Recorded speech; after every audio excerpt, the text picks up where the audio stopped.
Good afternoon.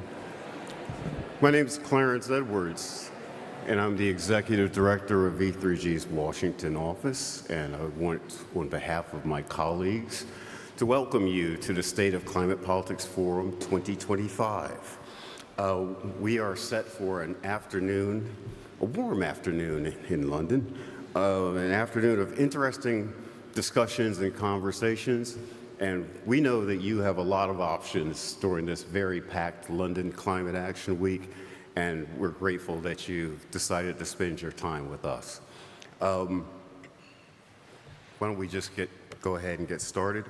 I want to introduce the CEO of V3G, Nick Mabey, for opening a talk on why we still need to talk about climate politics in 2025.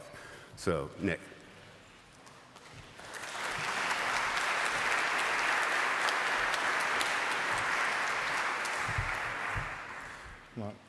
Hi, everybody, and it's great to see such a packed room. I was actually reflecting last night, yesterday, as I went through all of the events at London Climate Action Week we went to yesterday, because we also run London Climate Action Week out of V3G. And I think we've doubled the number of events this year to over 700. But I think we've tripled the number of people at London Climate Action Week, and probably the temperature as well. So I'm sorry about the temperature, but I'm not sorry about the amazing audience. It's lovely to see you all here celebrating with us. But this is actually an afternoon for kind of quite serious reflection, because the state of climate politics is not in the best place, and Clarence is looking a bit shell-shocked. He just led a session on US politics over the last few hours. Hopefully he's got it out of his system so he can enjoy the more positive messages we will get to through this process. But I want to talk about that politics and kind of take head-on perhaps what's going on. Obviously it's great to be here, and welcome to the second State of Climate Politics Forum, which V3G has run here in the Mansion House, and we hope this is our annual event, and we hope to build it over time. It's also a great place to realize the history of this process. Obviously, you know that the UK led on the Industrial Revolution that started the fossil fuel age. That's our legacy to the world, and the City of London financed that. It was the major financer of all of that around the whole world in energy, in agriculture, in mining. All the way through the long 19th century. What you might not know is the UK's carbon emissions have dropped so much, they're now back to the level they were in 1870s, around the time we were funding the Industrial Revolution. But the City of London still finances too much fossil and is still too much exposed to risk, and that's the Bank of England talking, not me. And just useful to say, things can change a lot more than you think, but change is virtually never linear, never uncontested, and never simple. And especially as over that period, the UK's GDP grew 16 times. But a year on from the first State of Climate Politics Forum, climate politics has never perhaps been more contested or more changed in a 12-month period in the 30 years I've been doing this. I mean, last year when we met here to discuss what the politics of the necessary needed to be, how we would create what we needed to get as near to 1.5 as possible, it was against a backdrop of conflict in the Middle East, and it was against a backdrop of worsening debt crises in developing countries and growing anti-incumbent political movements driven by the energy and inflation costs of the Russian war of aggression against Ukraine. So it wasn't like we were living in nirvana, but we were working together against those challenges. There was an identifiable Western bloc working with a broad range of countries in the rest of the world, trying to change the international financial architecture, build new forms of partnership, show the international system could work for everybody. And I remember sitting in the Paris Bourse watching Macron in a very, very sweaty room, arguing the finer points of special drawing rights in 2023 with other leaders, while the head of the IMF looked on in horror at the violence they were doing to that process. But that showed leaders cared, and they were investing and moving forward. And that was going to be the foundation, that financial foundation, that cooperation foundation of the ambitious targets we all needed to do in 2025. So 12 months on, those issues remain, but the political context couldn't be more different. The US administration has fractured cooperation among developed countries on virtually every policy issue. The on-off tariff wars have driven incredibly high economic uncertainty, chilling threatening to chill investment, including in low-carbon areas. Confidence in multilateral institutions and cooperation have been cut, not just by what the US has done, but by cuts in every major donor, driven by financial situation, driven by issues around defense, and driven by issues of populism. And leaders across Europe are now distracted by trade tensions, they're distracted by conflict, they're distracted by their domestic politics, leaving little attention to build global climate collaboration in this critical year. So we were building towards a year of collaboration, and that's not where we are. But it's really compounded in Europe in particular, and I'm going to talk about Europe a lot because the rest of the world is different, but Europe has always been the driving force of climate diplomacy, about that somehow climate action is facing a backlash from the public and from business because of rising costs and fears of competitiveness. And populist parties like UK's Reform or Germany's AfD have done stunningly in the polls, and they've been advocating this narrative against the perceived costs of net zero. But that correlation has been interpreted as causation by too many in too many political parties, and that's what I really want to address today. Now, it's true businesses on both sides of the Atlantic have, in part, been green hushed, rolling back their climate commitments, arguing instead for deregulation. And the poster child for this, to the kind of shame of the UK really, is the breakdown of the 30-year consensus on science-based targets in the UK, with Kemi Badenoch, the new leader of the Conservative Party, saying we should move our 2050 targets further out, countering the evidence and the recommendations of the Climate Change Committee, which the UK and a Conservative government put in place. So it's also telling, though, that other centre-right parties like the CDU haven't followed in rolling back from net zero. They have adopted some anti-environmental rhetoric, but they've not followed in pulling back.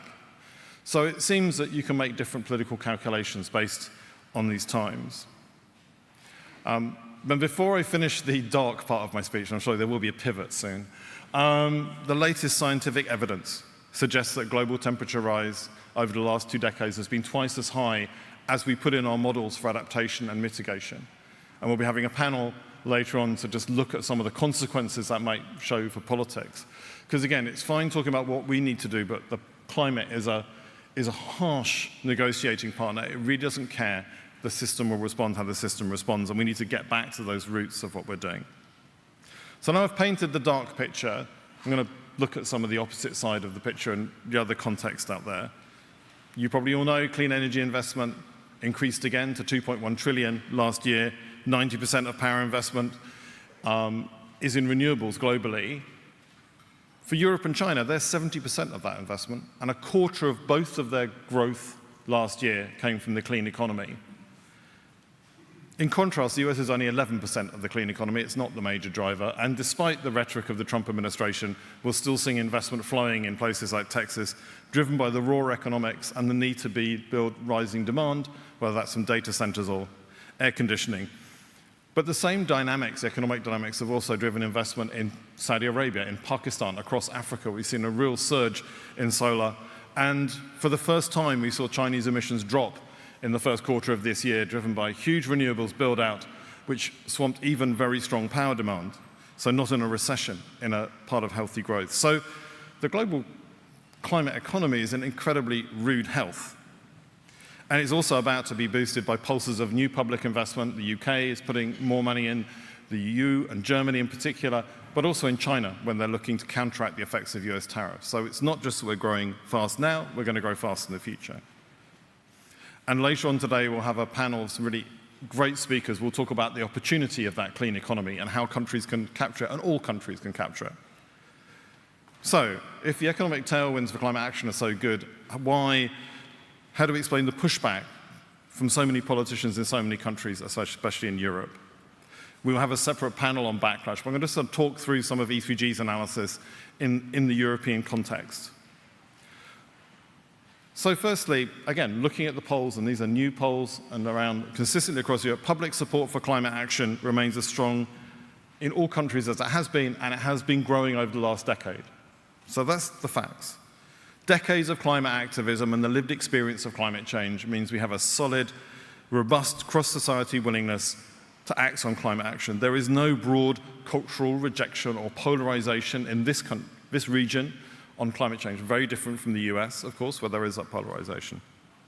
Now, it's true that support for the phrase net zero, if you put that to people, has fallen in popularity, and it's seen most clearly in the polling in the UK, where it's been part of a targeted campaign by UK Reform Party and the Conservatives. But if you explain the same objective in different language, support bounces up, which suggests this is actually just about the toxification of particular language, cleverly, in an elite media campaign. It's not something that's coming out of people's lived experience. So climate support is strong, but secondly, the most consistent finding of polling, and this isn't just for Europe, this is globally, is that people massively underestimate support for climate action by others in their country. And that's why a failure to explain what climate action is happening, including green hushing by governments and businesses, which we've heard so much about, is so incredibly poor consequences for the public perception. And again, just a bit of polling in the UK, only a quarter of people in the UK think that UK climate action has affected domestic emissions, despite us halving emissions. That is an incredible failure of communication from the climate movement to the public. Counteracting that is one of the main aims of Climate Action Week, particularly this year. And we have a new slogan, I don't know if you've seen it around, which is, "Don't tell me climate change isn't happening," followed by, "London has the largest electric bus fleet in Europe," and a few other facts. We have twice as many events at London Climate Action Week. And we'll be putting that up at Piccadilly Circus on Friday, on the largest screens in the UK. So we thought, if we might as well say it as loud as possible, and thanks to Landsec for lending us Piccadilly Circus in the centre of London. But I think that's why we need to continually go back to the reality and impacts of climate action at all levels of society to build that permission for change. And again, the movement of Climate Action Weeks, whether it's Shanghai, Changhua's here, Rio de Janeiro, Baku, this year Bangkok, is to build and demonstrate and make visible that change. Because it's very clear we can have trillions of dollars flowing, but no one notices. We need to turn that into change. But thirdly, if those things are too true, it's also true voters' priorities are put into climate action have fallen. And they've certainly fallen from the highs seen in 2019. And that's because the cost of living and, for some, immigration have become much stronger and more salient issues, driven by inflation and wages. And that is just a political fact. Climate has always gone up and down in the macroeconomic cycle. That's always the political cycle of climate change, whether growing too fast or too slow has always been an issue. But it's also true that support for specific climate policies like renewable energy or phasing out internal combustion engines, more home insulation, remains really strong, including among voters in populist parties. That is critical, and people get the air pollution and energy security benefits. Again, look at any of the polling. This is not that we haven't explained the other benefits. Actually, that's understood. The main thing we get is there's real skepticism in large parts of voters that governments will do policy that is beneficial and effective. And I think that's one of the critical issues. So the German boiler ban was a really good example, sorry, Jennifer, of a policy that created huge amounts of backlash because it was poorly communicated and, when I say poorly implemented. The Iberian blackouts, just look at what people were doing to try and make that into a solar issue, even though it's not true. Some of it is targeted disinformation, including on response to climate impacts, where we've seen foreign powers trying to influence into Europe. But it's also because just because people agree with climate action doesn't mean they'll accept bad policy and unfair policy poorly executed. You know, it's just we've got to do things better. People are not going to give us a pass just because it's about climate. So the weight of evidence suggests that the much talked about public backlash is not based in what businesses really think. It's not based on what the public really thinks.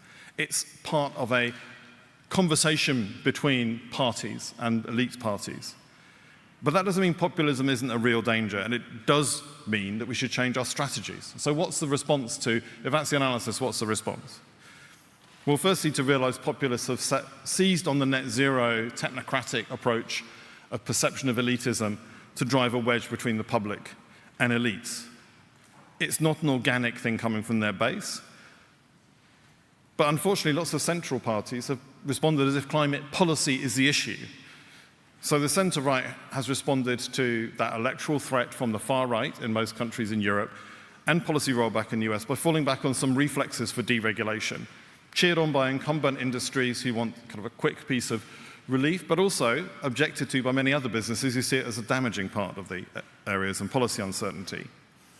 Parts of the centre-left, particularly in the US, UK, and Canada, have fallen in love with the abundance movement, which blames all things about economic growth on a small part of the planning policy, most of which is about local issues, not about broader environmental issues and building a clean and resilient economy.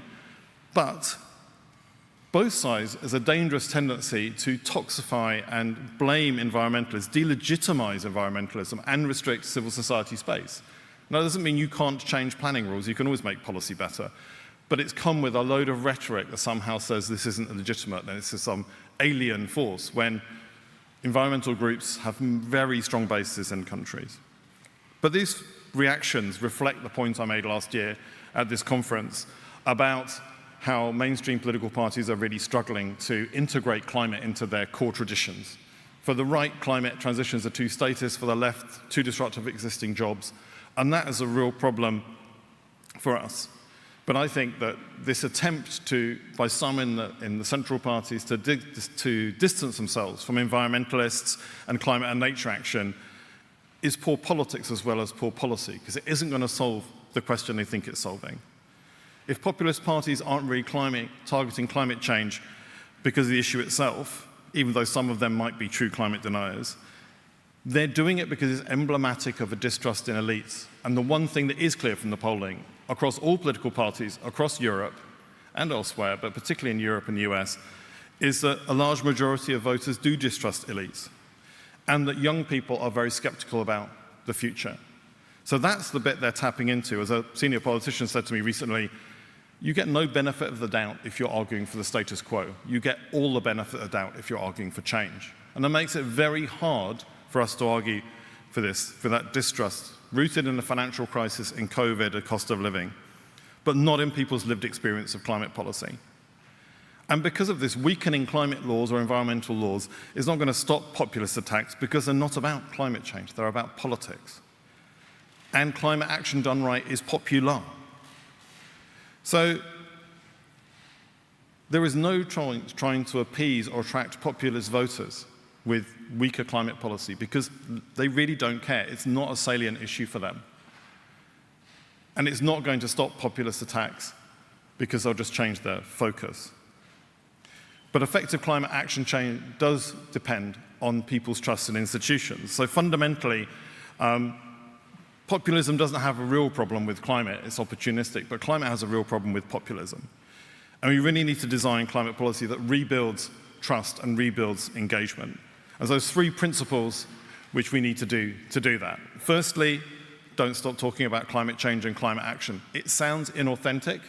People think it's a real problem.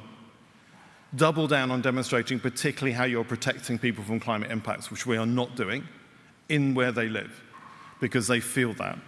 Secondly, do smart climate policy. I was going to say don't do dumb policy, but I'll be positive. Do smart climate policy that addresses people's immediate concerns on cost and fairness. We need a bit of humility to know that in a mega project like climate change, we're going to make mistakes. We're going to need to engage people and correct those mistakes. I've been in this movement for a long time. When we were small, we always thought we were right. We're not used to being the people who make problems for other people. We need to get over that, engage in those delivery, learn from others about things. And lastly, build real public ownership in the transition, a social contract that's not just about economic benefits and policy, but it's about respect, it's about place, it's about engagement, community ownership of renewables, the work we do in London here on green space. And that investment in whole of society engagement is the root of building a base for this transition that will last through the ups and downs. This is a multi-decadal project. It's not an election, it's not a referendum. It's not something you can just get over the line with. You need to build foundations, and we're not doing that. The politicians need to invest, and the rest of us, in those long-run coalitions to mobilize those communities. That's what we're trying to do with London Climate Action Week and the other weeks, to build those roots, mobilizing people directly, mobilizing in politicians. And that's why we find it so exciting to see the incredible engagement of people this week. So that's the popular side. And I just want to quickly finish on the international context, because all politics is local and we have to win those local battles. But I can tell you, the day after Belém, if we fail to get a strong climate action, particularly, to be honest, from China, all the populists will come out and say, there's no point doing anything because no one else is doing anything. And that is probably their best line Because stoking distrust in other people, other countries, is much easier even than stoking distrust in your own elites. And so climate diplomacy, as it always has been since we started this journey in 30 years, is critical. So we need to do that diplomacy, and we'll have a whole range of panels going through this through the day. We need to look at how we accelerate clean energy deployment, how we get finance to countries without stoking debt sustainability, and how to build the new geopolitical coalitions that will get round where the US is blocking process, build new approaches. And at the center of that, and I'm not saying other people aren't moving things, but the center of it is going to be EU and China. They have a summit at the end of July. Europe and China, the biggest beneficiaries of the clean economy, the biggest drivers of the clean economy. In the first Trump administration, they were central to keeping on track. But the Europe-China relationship is not in a good place. European public is very distrustful. Issues around Ukraine and elsewhere have really decreased trust. So the real question is, can they find a way through those tensions to actually find a pragmatic way forward that keeps us on track and keeps the multilateral system on track? Because that isn't just a problem for out there, it's a problem for at home. And I sometimes think at the moment our politicians don't understand that. They're treating climate diplomacy as a nice to have, not a must have for their domestic transitions. So for the last 30 years, climate action has been rather good at shaping global political agreement and even domestic political agreement, and struggled to build the real economy and the public it needed. Now climate action is being propelled by vibrant economic activity, has strong public support, but we seem to have lost our prioritization in the global and political debate. But really, turning real economy and public support into politics should be easier than the other way around, which is what we've been doing for the last 30 years. So I'm always hopeful that we need to find new ways of doing this. How do we build the new coalitions? How do we engage and communicate so people actually know what's going on? That's what we're here to discuss today. That's what London Climate Action Week is all about. And I'm really looking forward to amazing speakers and you as an audience to come up with these new solutions and show how we win in the new context, because there is no alternative. Thanks very much.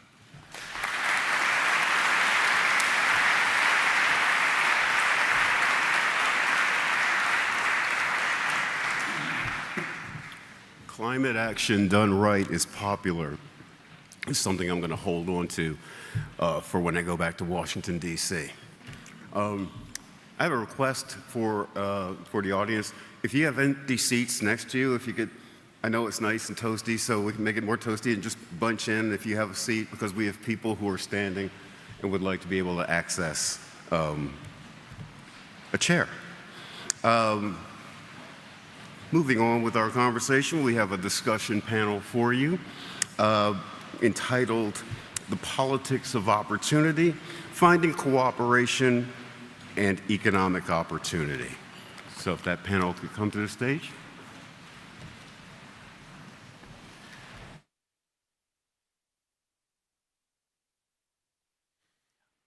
Three? Oh, sorry, do I know where I am? 2, 3, 4, 3 o'clock. Okay, here we go.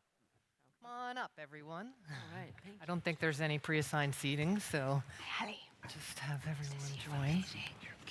I'm going to sit in the middle so I can keep time and give you guys a hard time. Good afternoon, everyone. It's wonderful to be here. I'm Jennifer Morgan, and I have the honor of facilitating this amazing panel to follow up on actually what Nick was just talking about. And I think Nick has outlined the problem quite well. I think this panel, and I'm going to challenge each of you as we go along, is digging into how do we move forward in the context that we are right now, with the knowledge of the science, with the knowledge on the opportunities that are now emerging. How do we learn and shift? How do we bring in people? How do we move forward more rapidly on business, on finance, on sharing, actually, the clean energy economy and the decarbonization of various supply chains? How do we build these new coalitions, I would say? So I'm going to quickly introduce our panel. Then each of you will get about 2-3 minutes to engage, and then we'll see how much time we have for a conversation. But I think let's give our audience some food for thought. First of all, we have Ali Mohammed here. He's the climate change envoy of Kenya. He has over 30 years of experience in public service, and anyone who is in this field knows of the leadership of Ali Mohammed and how we wouldn't be where we are today without all of his efforts in the negotiations and the Africa Climate Summit and the leadership in Kenya. We're also joined by Asad Razouk, who is a clean energy entrepreneur, author, podcaster, commentator, CEO of Green Energy, Pan-Asia renewable energy company headquartered in Singapore, communicator, driver of change in that field. Kate Hampton, who has been in this field advocating for the opportunities at the heart of the global green transition, been to just about every COP, so knows that world, knows this, Europe, knows global. And she, by the way, also now runs one of the world's largest climate philanthropies, where she continues to work on creating those connections and coalitions necessary to build power. Catherine McKenna, former environment minister of climate change, as well as the minister of infrastructure. Very interesting combination there. She is the founder and chief executive officer of Climate and Nature Solutions. Also, chaired the UN Secretary General's high-level expert group on net zero commitments on non-state entities. A true change maker and leader in Canada and globally. Women leading on climate, also driving that forward. Majura Joshi, she's the program lead with E3G's Global Clean Power Diplomacy team based in Mumbai, India. She leads E3G's Asia Hub and manages E3G's work on energy transition diplomacy in India, Indonesia, and Japan. Sonia Dunlop is the CEO of Global Solar Council. She represents the world's solar PV industry with respect to policymakers, other sectors, and the media. Worked in the UK government, worked at E3G, knows the European Parliament. Okay, we have an amazing panel, so I'm going to stop now. And I'm actually, may I start with you? I think you've traveled farthest. So Ali, you've kind of, where do you see, in this context of the world that you know very well, where do you see some of the main drivers to drive this politics of opportunity? Which alliances do you see? Share your thoughts. You each get about 2 to 3 minutes, and I'll just look in your direction when your time is about up. Over to you. Well, Jennifer, thank you very much, and good afternoon, all. It's really a great pleasure to be in such a distinguished panel. I worked with most of you. I was with Sonia not long ago in China, and President Ruto has just forwarded a document that the Solar done. Sif and Kate Hampton, I was just telling somebody else earlier before I moved into this room that she's the one who set us off in the whole climate and opportunity discussions. So I'm very pleased to join all of you. As you know, Kenya, President Ruto is currently the chair of the Committee of Heads of State and Government. 2023 was a defining year for us because we hosted the first inaugural climate summit in Africa, hosted in Nairobi, Kenya, led by President Ruto. And there, the discussions was really to try to look the other side, because for a long time, Africa has been, and rightly so, been complaining about being a victim of climate actions, or rather climate inactions. But we said, but let's look at the other side. What is climate for Africa? Africa is currently estimated at around 4% emissions. And we are growing. We are 1.4 billion people. By 2050, we'll be 2.5 billion, a quarter of the population of the world. We have got the youngest population and all that. And therefore, the trajectory for the continent is going to be really increasing emissions. And if we don't do something, it's going to affect us even more. And therefore, shouldn't we look at the other side, what opportunities that Africa can put? And we put forward the whole narrative of opportunity for Africa, and we came up with this word, or rather words that say climate positive growth. Development we must as a continent, and we need to grow. The population requires development. And how can we leverage climate change as a development issue for Africa? And we looked at renewables, for example, even before the transition agreement in COP28. At the summit, in Africa Climate Summit, we said We have massive potential, and this is all, of course, confirmed by institutions like the Solar GRA and the Solar Group and so on. 60% of the potential solar energy for the world is available in Africa. We don't have it now in terms of actually tapping it, but if we really focus on that, we can transform Africa, and in the process, transform the world through decarbonization. Similarly, in the field of food, Africa has the largest uncultivated land, and we say about 50 to 60% of available uncultivated land and so forth. So we looked at all this, and we tried to emphasize the opportunities that the continent can give if we chose the right, but that requires partnership. And I've had the CEO of Aegis saying collaboration, partnership, and working together. And that is essentially what we are now pushing, that collaboration in the international field. Excellent. Thank you very much. Thank you. So amazing opportunities that are there. Kate, what do you think needs to happen in order for Africa to be able to take up this massive opportunity that is standing in front of it?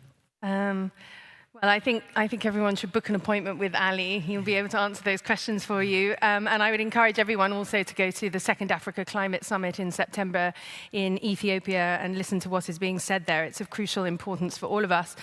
I welcome very much the message from Nick earlier, who often says profound things, and this issue of smart policy that deals with the things that people care about, but also inclusion, people feeling included, building public ownership. This is relevant not just locally, but globally.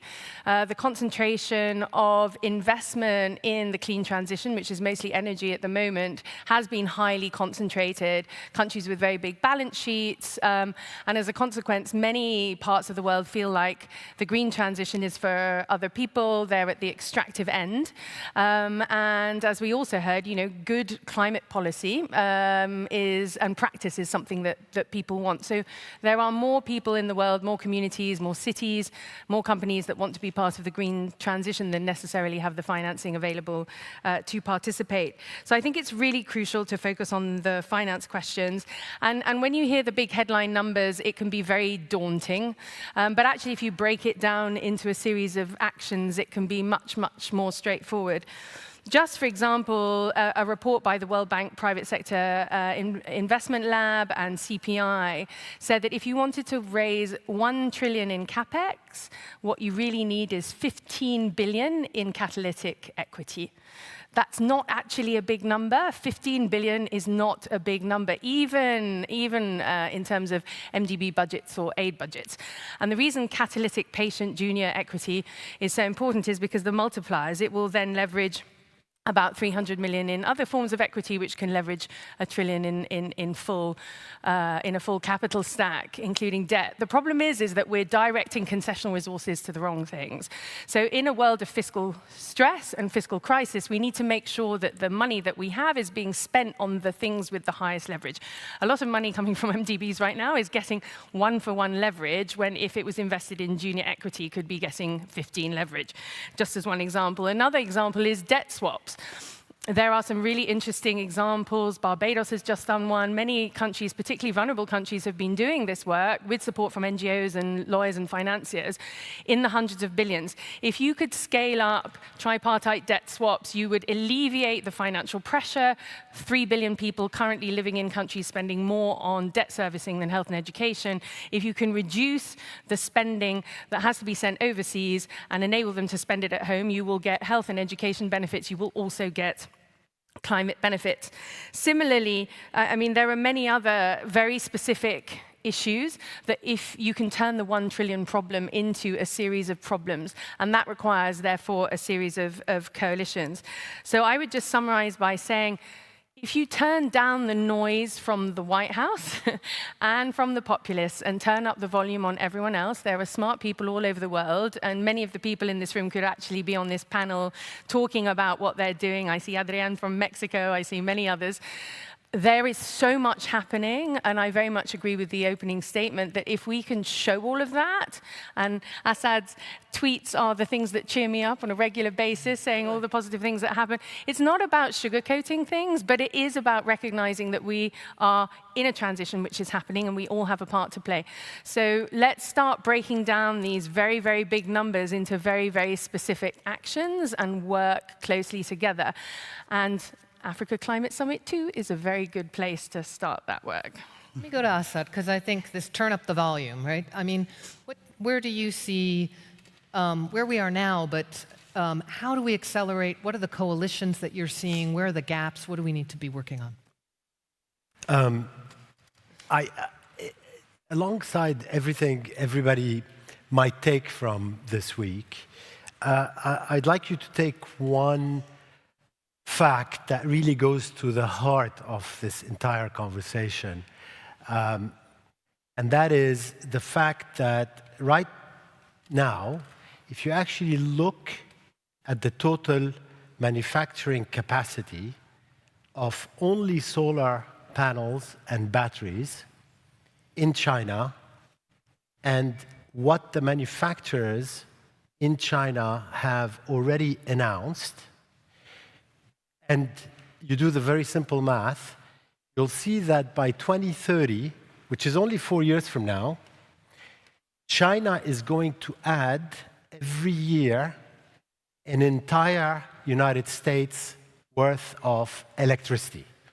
So roughly speaking, primary energy consumption worldwide is 17 terawatts. The Americans are maybe 3 of those 17 terawatts.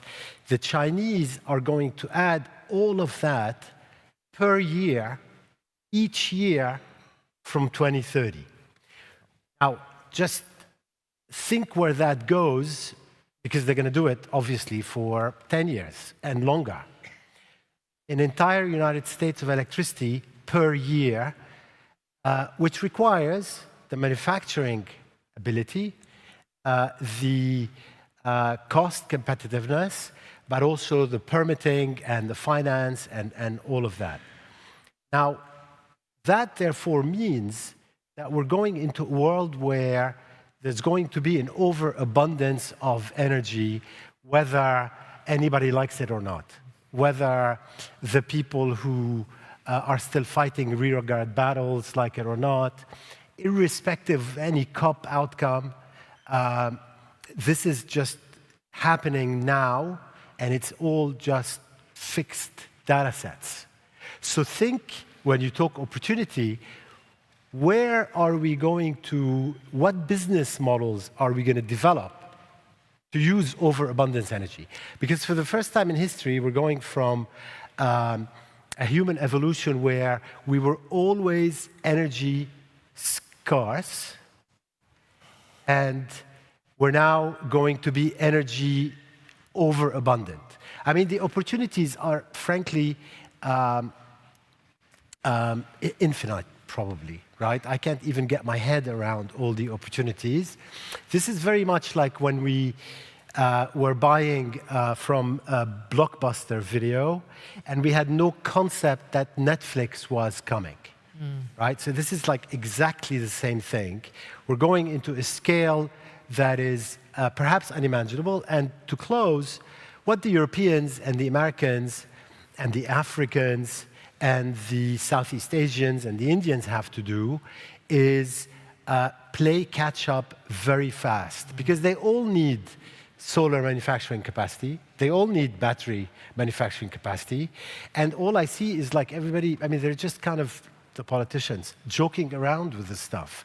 But by 2030, it's going to be too late. China's going to be done. All right, game on. Thank you. Catherine, so there's so many different questions in my head for you. You've just had an election in your country, and right on. And there you saw movements coming forward, very passionate. And where do you see it going? How do you see Canada fitting in here, or the direction, opportunities for new partnerships, the business piece, wherever you want to go? I'll just start off with Canada will never be the 51st state. So I'll just start off with that. That's just like baseline. Sometimes you just have to say things. But I mean, look, so I'm a recovering politician, and I'm always like, what's the theory of change? So I just want to pick up on one thing that Nick said, because I think it's really important. We cannot go and restart everything. Like everyone's like, oh, we got to reframe everything. Oh, sorry, climate change is not a thing. Like, actually, I don't care why people care about climate change. When I was a politician, I was like, if you care about it because you care about the environment or social justice because you're religious or energy security or national security or indigenous issues, I don't care. But what we can't do is not talk about climate change as a thing because we're worried because one guy in particular is a climate denier and wants to throw it all out the window. I'll give you an example why. We just had the G7. The G7 40 years ago, I was part of the G7 working group so long ago. I went to a G7 Lyon. You can go Google when that was, when I was in university. But you've looked at the G7. So when you had Ronald Reagan, Maggie Thatcher, and Brian Mulroney, they're all conservatives, small c or big C conservatives. They talked a lot about climate change. They actually talked a lot about climate action, what needed to do, the world needed to come together. We had the G7, and you know, Mark Carney is amazing. I'm a huge supporter. I worked super hard to get him elected, and he managed the geopolitics of that summit, which was bonkers, really well. But the problem is we had a statement on wildfires. So in Canada, tens of thousands of people are displaced because of wildfires. 5 times more likely because of climate change. 5 times more likely. The statement did not talk, it said we got to talk about the causes of the wildfires. It did not mention climate change. It did not mention climate change. But you know what it did mention? It mentioned that we need to be worried about arson. I was like, oh, that's actually #1 climate denier talking point if you go to my social media right now. So I think we're just going to have to be tough. I totally agree. We just have to be like real. I'm just a normal person. So normal person, there are facts. The climate crisis is accelerating. We are not on track. Having said this, and I work for the UN Secretary General, I think he's amazing because he speaks for the world. We have done a lot since 2015. That we were driving towards 4.5 degrees of warming.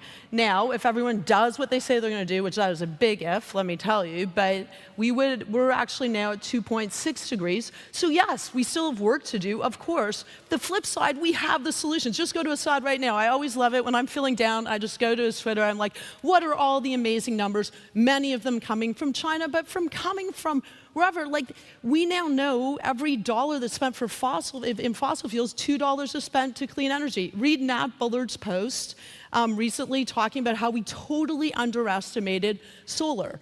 Installed solar. Why? Because we have these models and projections, even short-term forecasts that are stretched beyond the limits of what they should be able to do. So they can't tell us what's going on. So one side, it's getting worse. The climate crisis is accelerating. The other side, we have the solutions.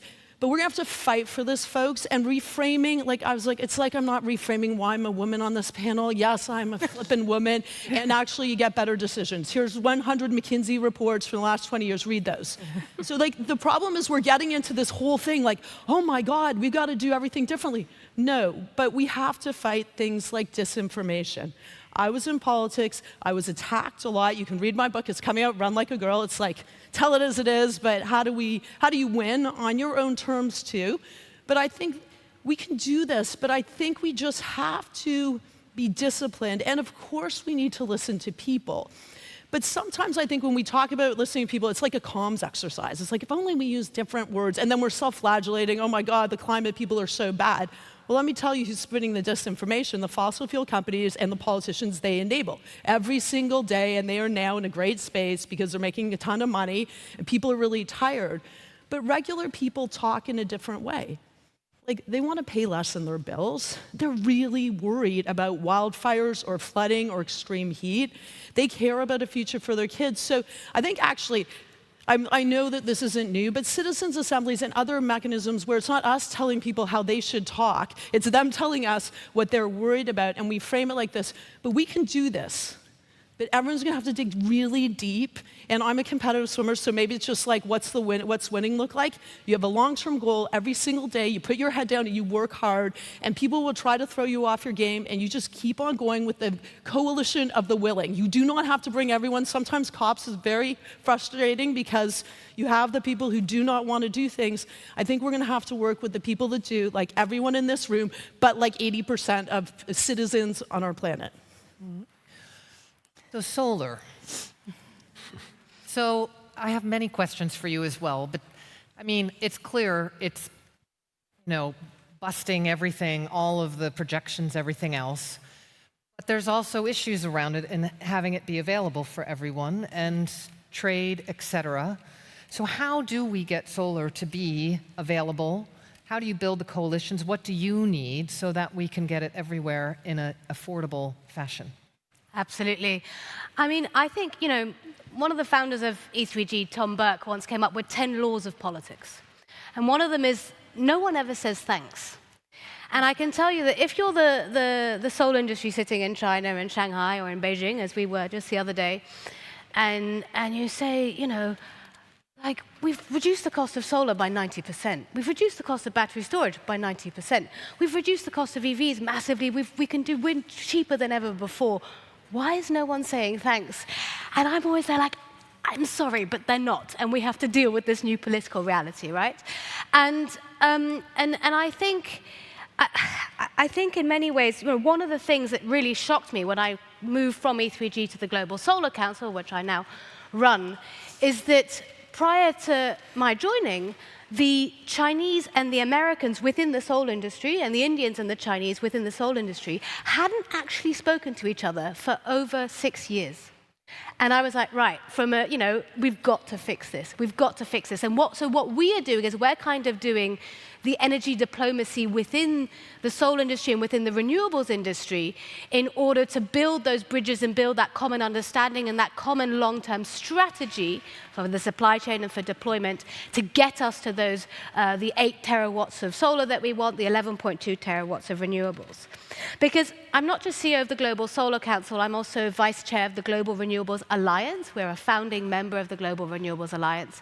And we were discussing in our board meeting yesterday, we were saying there's almost a risk that the world's going to divide into 2 camps, a kind of pro-China camp that's open to China, willing to import the technology, as indeed, much of Africa is, that's going to become sort of electro-states, and then these small, insignificant countries in the North American, one in particular in North America, that will remain petro-states. And that is exactly what we need to avoid.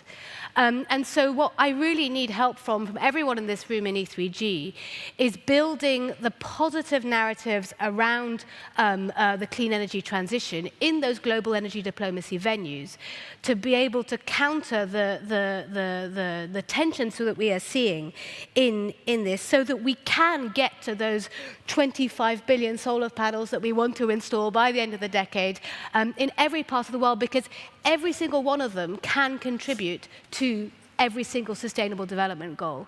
And we've got a big report coming out with the UN next month saying exactly that we can help deliver every single one of the SDGs if only you will let us. And that's what we need global energy politics to do. Okay. How about into Asia? You're on the ground in a country that is also have a booming industry, also has coal, as we do in many countries still, not only yours. Where do we need to go? Where do you see the pathway moving forward to make the opportunities become reality?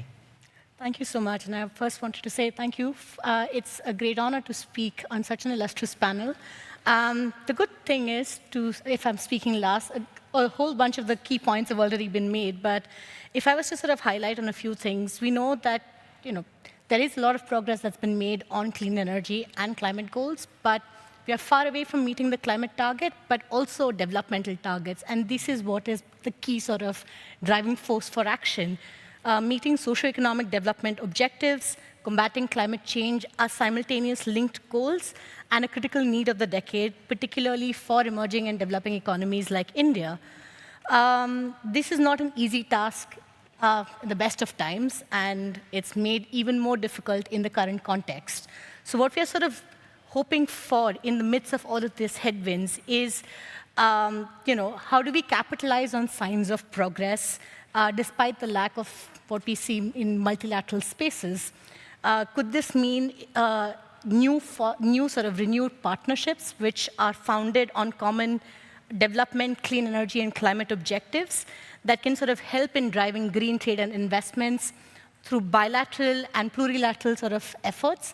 This can help in a few different ways. First is it'll help in accelerating the grid, which will also have several accelerating efforts to green the grid, which also has several developmental benefits as sort of the key driving point. And just to give an example, we know that there are, the numbers that come in from India on coal pipelines are fairly huge. It has the second largest coal pipeline compared to after China. But since 2015, we've also seen most of its pipeline collapse. Only 3% of the plants that were announced in 2015 have actually come online in 2023. So ensuring that commitment on coal phase down and eventually phase out continues would essentially mean that there needs to be sustained efforts to grow clean energy and storage renewables at a pace fast enough to at least meet the incremental annual demand, and then definitely go beyond that for it to be replacement capacity.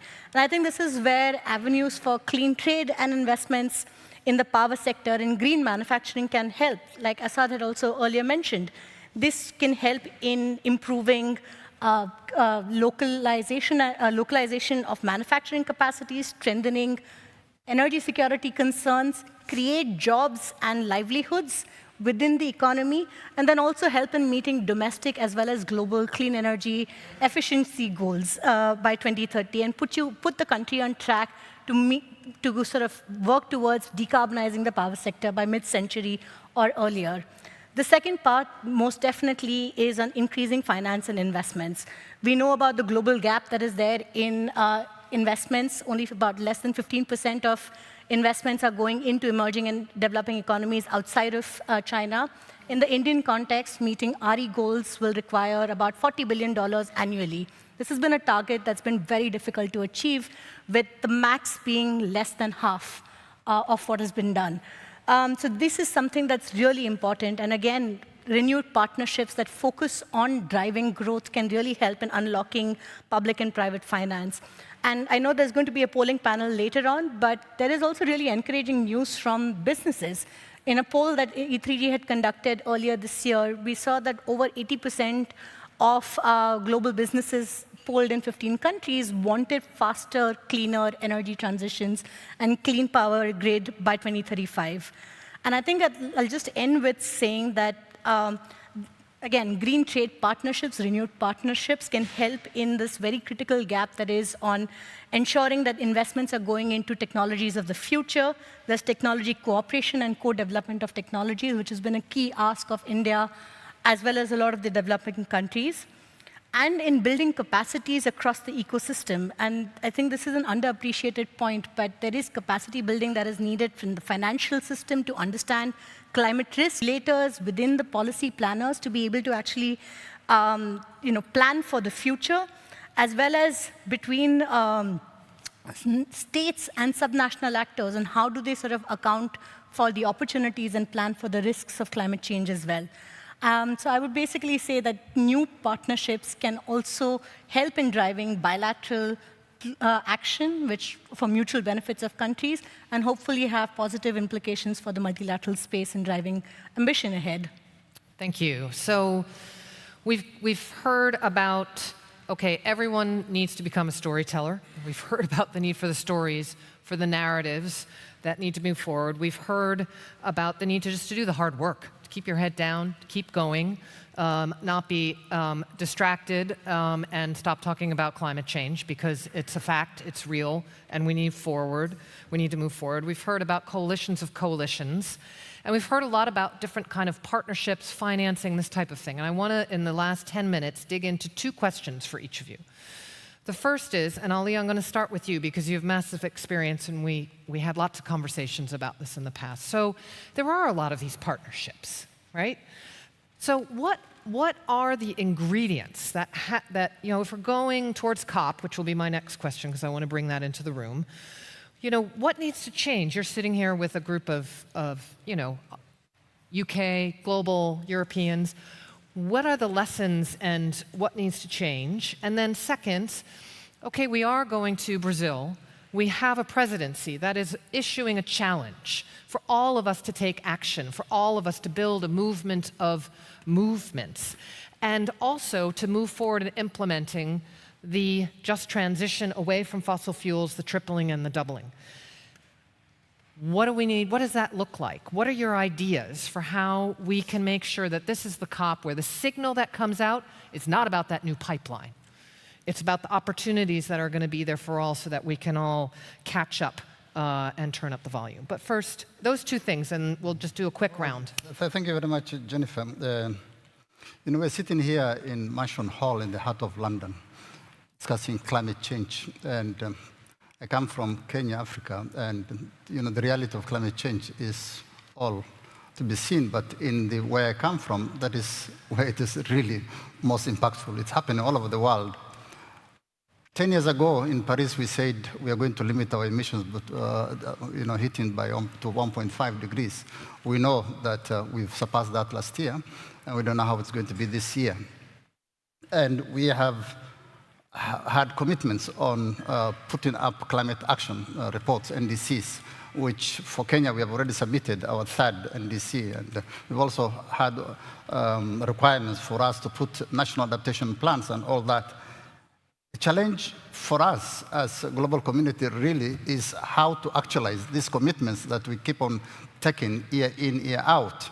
And that is finance, and that is really the big challenge. Jennifer, we were together a few days ago in Bonn, and you know what happened in the discussions in Bonn. It was, the whole discussions were delayed for 2 days because of finance, again, agreeing on the agenda. So without us addressing the centerpiece of climate change, which is climate finance, it is difficult to get any significant outcome, whether it's Belém or beyond. Kenya and the other countries I was saying earlier, we are debt constrained. Kate said, we are spending much more on debt repayments than on social issues like health, education, and so on. So it is really difficult to prioritize and keep on talking about climate change when people are going hungry, people are going without school, people are going without medicine, and so forth. So financial reform for us is a top priority. And my president and a number of them, I think Nick referenced earlier what happened in Paris, we are pushing the whole issue of fairness, equity on international financial issues. And that is one of the things that we'll continue to push. I've heard what I think Assad was saying earlier with regard to the abundance of energy. True, that is the world. But I come from a continent where 50% of the population, 600 million of them, don't have access to electricity. And so there's overabundance one part of the world when there's poverty on the other side of the world. So there is a disparity, this inequality in the world needs to be addressed, unfairness. 2.1 trillion was invested in renewable energy last year. Nick, I think, mentioned it earlier. 2.1 trillion. How much of that went to the continent with the best energy potential and the most need in the world? Trickle, less than 2%, 1.7 to be exact.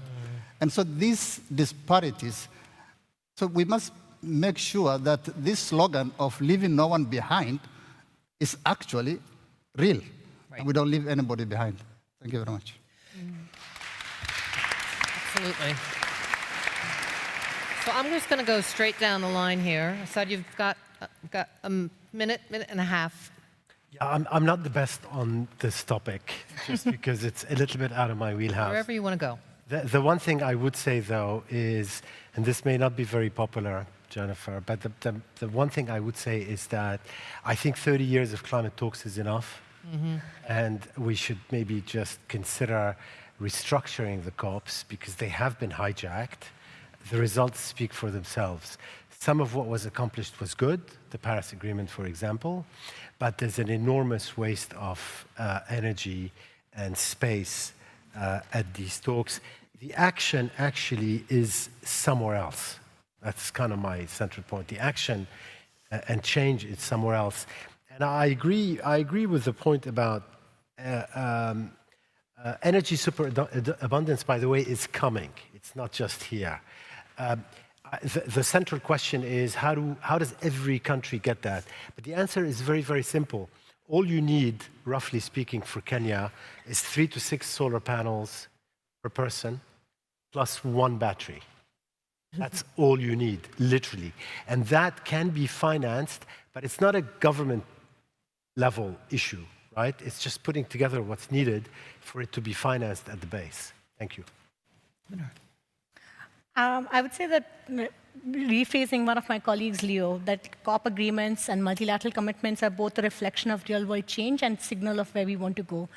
And at this point, I feel that there isn't that much of demonstration of real-world progress. Countries have ambitions, at least in the context of India, domestic ambitions far exceed what it's willing to say internationally and commit to it. So what are the avenues that can be made to demonstrate that countries are acting on it and on ambitious timelines and targets? Can it be done through bilateral sort of announcements and bilateral partnerships, or smaller plurilateral ones that can help in sort of moving away from the tensions that have sort of subsumed the multilateral space? And then second, completely agreeing with Ali that there needs to be progress on finance, and progress on affordable, accessible finance, not just big numbers. How do sort of countries access it without exacerbating the challenges that they are already facing? Simultaneously, what are countries already doing for investing in the futures that they are looking at? The high-level, high-level study on finance had highlighted that 50% of needs for climate action will have to come from domestic sources as well. So what are the sort of actions that countries are taking domestically that can help in contributing towards multilateral change is something that we'll need to see and look for spaces in Belém. Yeah, it's always been a kind of a spiral between the two. Sometimes it's an upward spiral between international and national, and sometimes the national pulls the international down. Yeah, Sonia. I would really just if I was the COP presidency, I would say, let's bring the COP to the people. Let's, use the political power of residential rooftop solar, something that Germany has done a fantastic job at championing, something that Brazil itself, more than half of its solar deployment is rooftop solar. And I would say, let's use the power of this simple, solar plus storage technology in your home, bringing down your electricity bills month by month. And we already have 50 million solar homes around the world. What if the COP agreed, let's go for 300 million solar homes by the end of the decade? Let's make it possible for every single household, whether through balcony solar or through rooftop solar, to access the benefits of clean energy themselves in their own pocket, and really use that to make sure that it's not, as Kate said, something that benefits other people, that it's something that benefits them. Now, of course, behind that will be loads of complex electricity market design reforms. Behind that sits all the other renewables that are needed in order to properly integrate that. But I remember when I was working in politics, I started my career in politics. I'm essentially a failed politician that went the wrong way. I remember in the European Parliament, there were far-right MEPs who used to come up to me and sit down next to me, slightly awkwardly, and say, I love rooftop solar. I've got solar on the roof of my house. UK Independence Party MEPs, British National Party MEPs, if you remember them. So this is something that works for the right and for the left, for democracies and countries that are not democracies, and works also for the 700 million people in sub-Saharan Africa that still don't have access to electricity, because those businesses, once they do get access to rooftop solar and storage off-grid, become 27% more productive. That is green growth. That is tangible benefits for individual households and benefits. And if we make that the front line, the rest will follow. Sounds good. Kate? Lots of big questions there. I mean, Jennifer and I were just at the ethical stock take, so we had a very nice morning talking about putting love and trust and human beings back at the center of the climate movement. So thank you for the Brazilian presidency for doing that. And I think, to your question of partnership, I would bring us back to the culture of care. So Ladao Taosi talked about culture of care. I'm not Catholic, but it resonated with me. Bernice Lee and Theo Mitchell just wrote a lovely piece a couple of days ago talking about, rather than telling people what to do, we need to bring people in with a culture of care. So I think partnership is about that. And just to give some examples to the specific point around solar, if we look at the Indian rooftop solar program, government is coming in with local banks, providing local currency financing combined with a subsidy and doing a massive rollout of rooftop solar.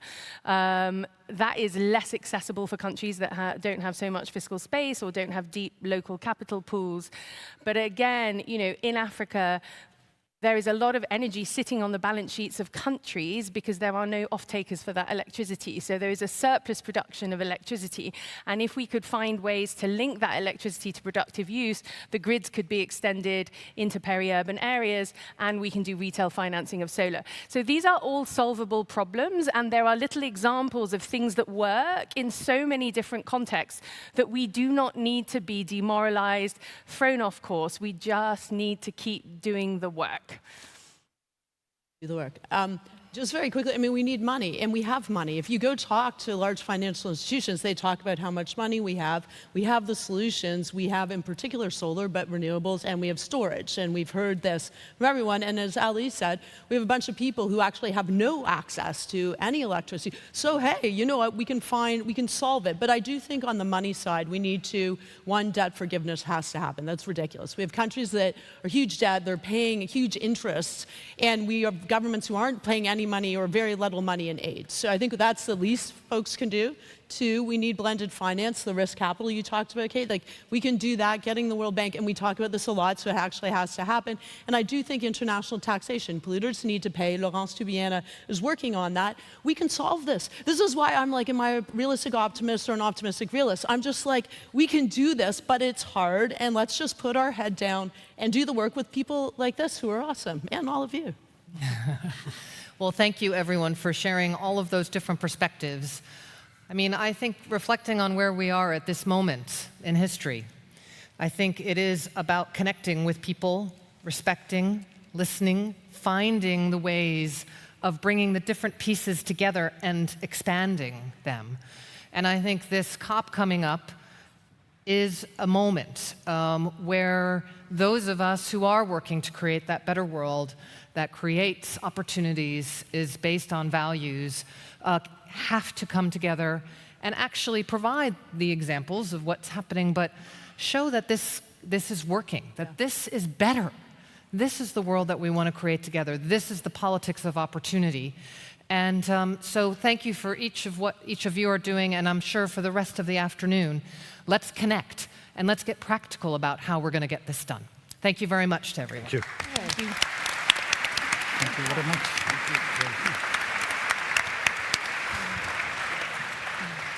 That was brilliant. Thanks, Sonia.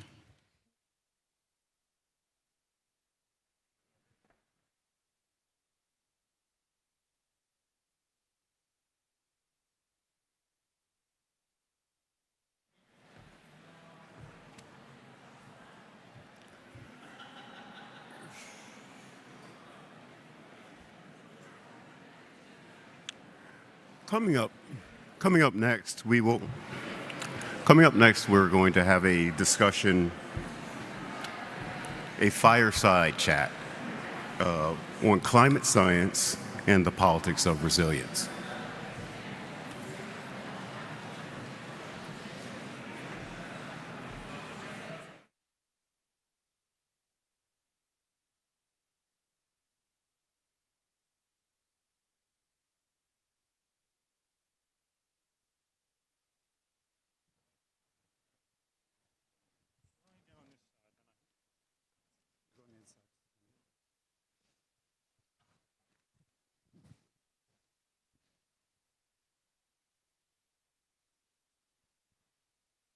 Okay, good afternoon, everyone.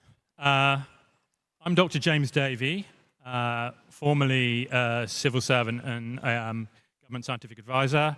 I'm really, really happy and stoked to be here. What a beautiful venue, a warm, beautiful venue. So we've got a bit of a change to the lineup. We've got Eamon Ryan from the Green Party of Ireland, who's joining us. Eamon's a high-level advocate for Climate and Clean Air Coalition and former Minister of Environment, Climate and Communications in the Irish government. He's also former leader of the Green Party in Ireland, giving him an insight into climate action, public policy, and effective political messaging. And I'm also here with Prince Jaime de Bourbon de Palm, climate envoy for the Netherlands. He's been a diplomat for 25 years, and I think this is going to be a really, really interesting discussion. So, Jaime, I'm going to kick off with a question on the elephant in the room, 1.5 degrees. Science is telling us that we've missed the opportunity and that the carbon budget for 1.5 degrees is going to be evaporated quicker than we can mitigate.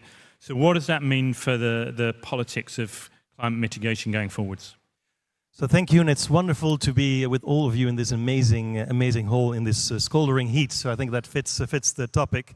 1.5 overshoot is really bad news, but it is an overshoot. And if you look at the Paris Agreement, we have agreed that it has to be an average over time. So we're 1.2 now. It's going towards 1.5, so we've got a window of opportunity. But it's very important out of this climate week to counter the narrative of the pessimists who want the Paris Agreement to fail, to say we're ready, it's already a failed target, etc.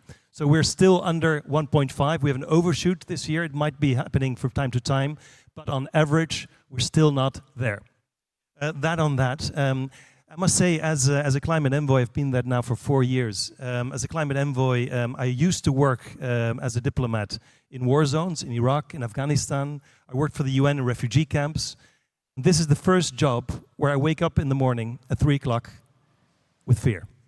And I don't like fear. I don't think fear is a good motivator, but I think it is because I read the reports at night just before they're going to sleep. Don't ever do that. Wait until the morning. And the second thing is I've got 2 daughters, one of 9 and one of 11. I guess my daddy instincts are kicking in and my consciousness of the next generation. And if you look at the reports and they point out it's all within their lifetime, so it feels very close by. So I think that wakes me up early in the morning. And what I see with climate science is that the pixels of knowledge are becoming clearer and clearer. And you see a picture emerging, which you can actually discern. And that's very useful for diplomats, for policymakers to use. And you also see gaps in the knowledge. You see things that you don't know. And that while the picture is becoming clearer, it's not a static picture. It's actually a moving picture. It's a movie. And you see some long-term trends, and you see some immediate things happening that you didn't know were going to happen. Because we have changed the dial on climate, but we can't dial it back easily because now nature, the real world, not our policy world or sovereignties or all the things we invented, the real world reacts on its own way. It's all physics. It does what it does. And we need to really react to it in a different way than we did before. And that's going much faster than we ever imagined before. So that's what science is showing us. And we need to find a way not to wait for the IPCC reports every 5 to 6 years. That's static. How do we respond with credible data on the short term? Now you ask on geopolitics. How does geopolitics play into this? Right now, in the last couple of months, we had a big shift. US stepped out of the Paris Agreement, and we've seen the wars ramping up, trade issues ramping up, and climate really ramping down in people's attention. But we can't wish climate away. Science shows it's a fact. It's just the real world. Things are happening. So one point or another, we will react to it, and I think we do have the resilience to deal with it. But it's going to come our way.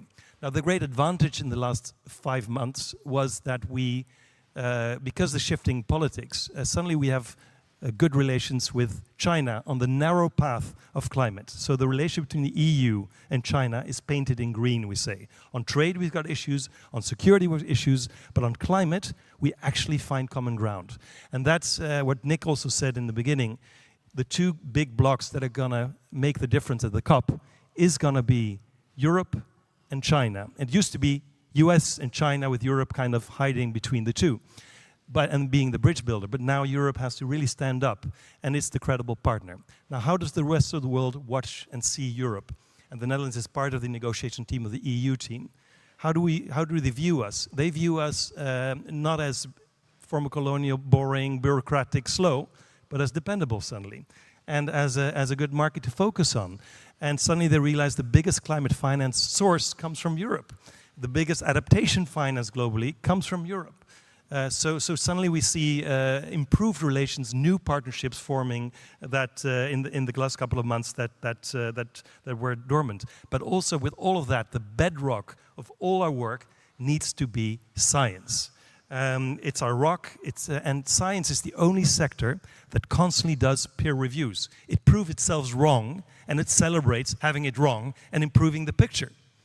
And politics has a lot of spins, and social media has a lot of spins, but science is the bedrock. I never listen to the fossil fuel lobbyists, but also don't listen too much to the climate lobbyists. Both like to exaggerate things. I try to listen to science going forward. And there I've got a question to you, James. You are a scientist. How do we deal with those models that are going faster and faster, and how do we adapt? Can we get a sort of Google Maps instead of just a picture once every 5 years where we need to go? How do we deal with this? So I think that's a really, really good question, because things in the science space are moving fast. And I think about that in two ways. I think about top-down and bottom-up.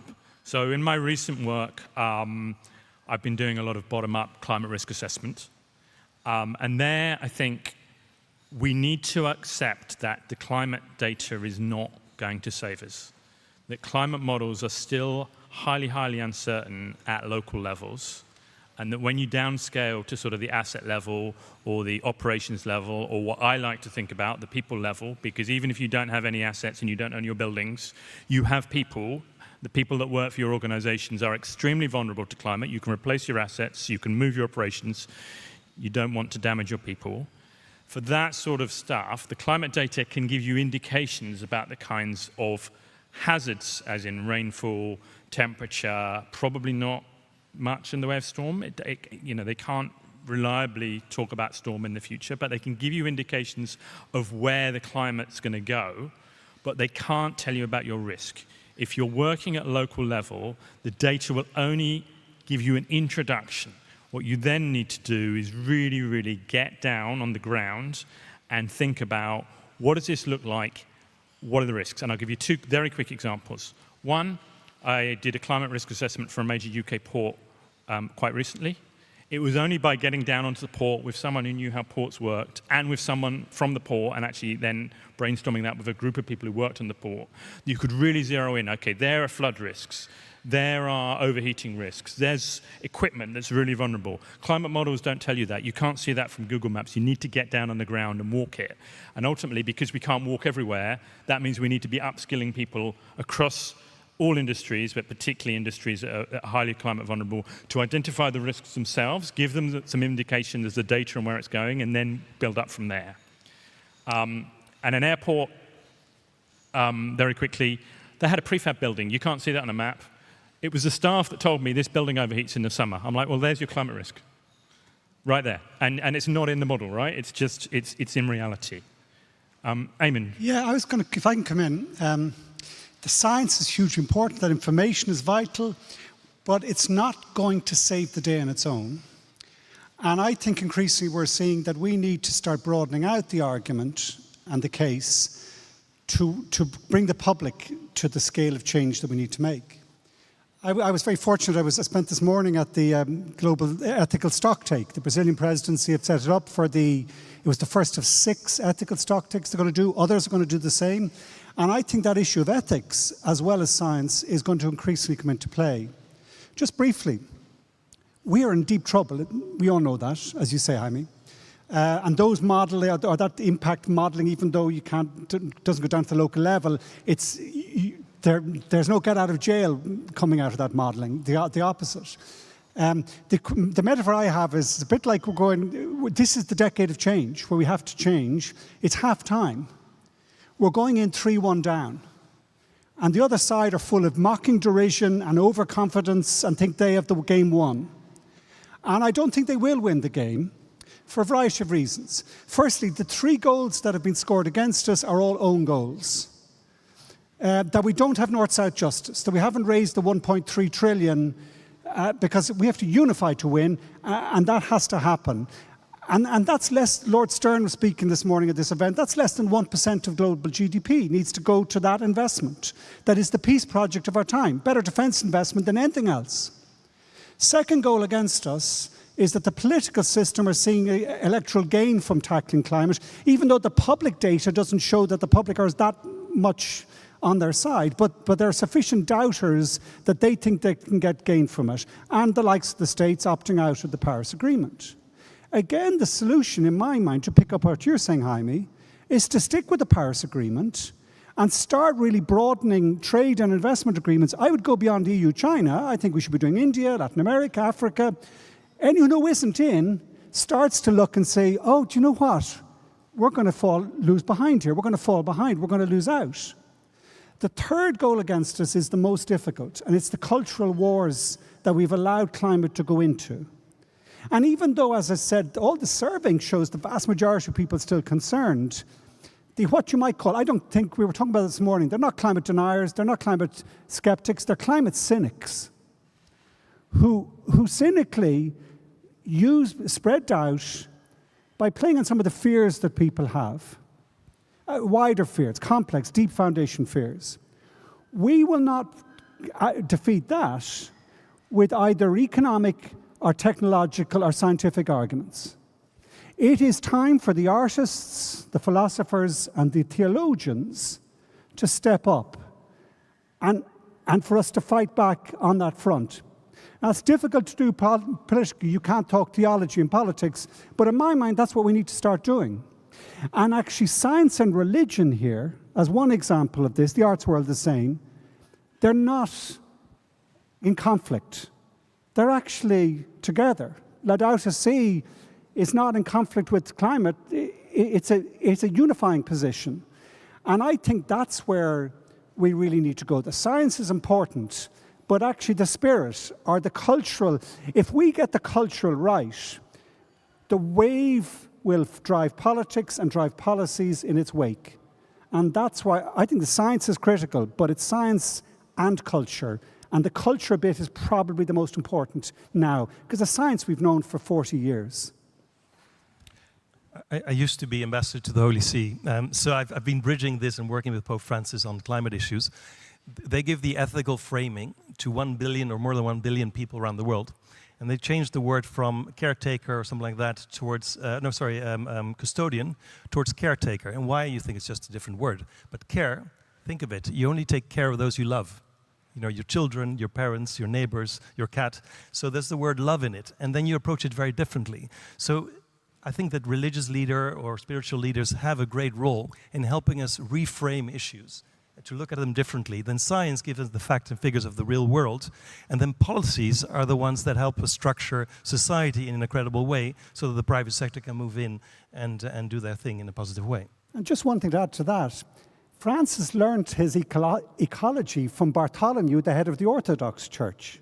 And if you look at the same time that Laudato Si was written, the head of the Hindu church came out with an incredibly strong document saying we need to make this evolutionary leap in consciousness. The Grand Imam of Cairo, the exact same. And it's not just a religious thing. They're a secular view which is equally able to understand and comprehend this interconnected nature of ecology. My experience, I don't know what yours is, Jaime, this is what gives me some hope where the cynics will not win. If you meet the Chinese leadership, they see ecology central to where they are going and what they want to do. And even in America, with whatever administration, the vast majority of Americans still want a safe world for their children. So, and ultimately in the negotiations, that common cause is still there. We are all threatened. We all have that same innate interconnection that gives us the motivation to make the leap. And we haven't talked enough about that in politics, myself included, but that's where we are now because we have the technology. We've scored one goal on the clean energy revolution happening fast, so we can keep going on that one, exponentially growing it. But we will not do it unless we win the cultural war. And that started today at the global ethical stocktake, not just a scientific stocktake. So that was really a really interesting framing, and the the bringing together of the different domains is really important to me as well, because I think all the big problems we see are human science problems, not just physical science problems. I do want to say one thing about the top-down, because I was rude about models then, and I'm sure there are lots of people in the room who love models. I think that working with that bottom-up understanding of what's going on in different organizations, thinking about it in terms of people, there is also some really good work that I think particularly the Network for Greening the Financial System is doing on short-term perturbations. So I think we need to think in the modeling space, this isn't a boiling frog problem anymore. It's what happens in the next 5 years if there is a major climate perturbation that has geopolitical knock-on implications. And NGFS are doing some really interesting work there and thinking about it like a 2008 shock. What does a climate shock look like? So that sort of modeling is really powerful and I think complements the bottom-up stuff. What wakes me up at night lately is food systems. If you think of climate, it has everything to do with temperature, and temperature affects water, whether too much, too little, or too dirty. And plants need water. So, and if you look at the staple crops around the world, we just have a black spot on Africa. We just don't know what effects we'll have. We have some knowledge on Western Africa, but we basically don't know what the effects of temperature will have on food production globally. And then the models that are already out there, they don't take into account sea level rise. So Vietnam being the second exporter of rice around the world, it will be partly flooded. So how are we going to deal with food production? We still have pockets of production, say in the US or Brazil, that is delivering most food to feedstock for animals. So if we shift the food pattern, we might be able to still feed the world. But these multiple food basket failures is something that is understudied, and we still need to understand better. And having the data on these things will help us prepare and be more resilient going forward, and develop the right crops in the right places to be able to keep on feeding the global population. Yeah, absolutely. And in a lot of those cases, it's not about climate projection data. It's about climate now data and food now data that we don't even know what the baseline is. So if we don't know what the baseline is, having a great climate model doesn't help you at all. But I think that food, a major shock to the global food system, and it's likely to be correlated, so you could well see a major drought in one part of the world, which impacts on food production, which is correlated with a major a rainy period, an excessively rainy period in a different part of the world. That could then lead to political situations where there's food shortages in different regions. And it's not actually the human resilience that worries me. I think we're really resilient as a species. The thing that worries me is a bad president in a country reacts to a food shock in a very bad way that then exacerbates the problem, and that we then things cascade. So I think the political science here is also really important. How do we make sure we have the tools that if there is a food shock particularly, we don't respond in a way that exacerbates the food shock? Yeah. Come back, which brings me back in a sense to the 1.3 trillion and that first own goal. And I think in the upcoming negotiations, and maybe it'll take 2 years, 3 years, but it has to be delivered. Failure is not an option. Because with that 1.3 trillion, you can actually start to stabilize, particularly those countries in Africa, West Africa, North Africa, who are most at risk. And that is not an impossible, as I was saying earlier on, it's 1% of global GDP. It is balanced by 60% of funding, which addition will come from the domestic economies there. And that building of that resilience, and it should not be beyond the ability, I mean, this city, financial global center, knows the financial architecture, I think, that can help make that happen and deliver. It's never really been delivered because we don't have the political will and the cultural war, one, to back that up. And that investment is in adaptation as well as mitigation. It is the real trick will be getting it down to small scale, local, so that they're the areas that are probably going to be most at risk when the food systems are going to be at difficulty. And we need to do that for the likes of, I'm working as an advocate at the moment for the Climate Clean Air Coalition. That could be a perfect location where we start to do projects like that start to scale up that investment delivery. And that's what it's about now. It's not about having to make up some new piece of our financial architecture. Those are there. We need to use them, and we need to scale them up. And particularly the financing to help make that happen. We've been debating that in international negotiations for 3 or 4 years now more. It has to be delivered, because failure to deliver leaves that risk as a catastrophic one, which we have to avoid. Right, there's a red light flashing in front of us, but also I'm about to faint from overheating. So thank you, guys. May I make one more comment? James next to me this is his last big thing on climate. He's becoming a teacher to teach kids now from now on. He thought, well, how can I make the biggest impact? And he wants to make that for the next generation. So a big applause for him and a big thank you.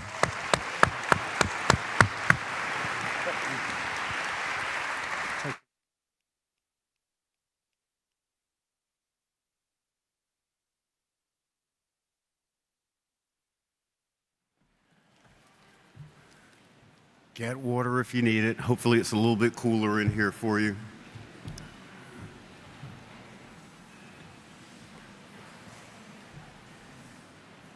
One more panel, then a coffee break.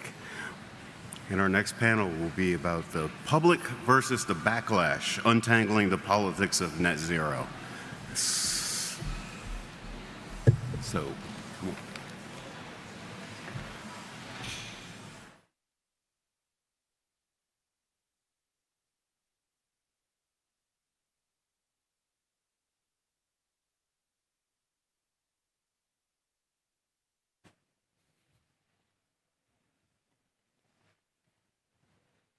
You want us, Carla?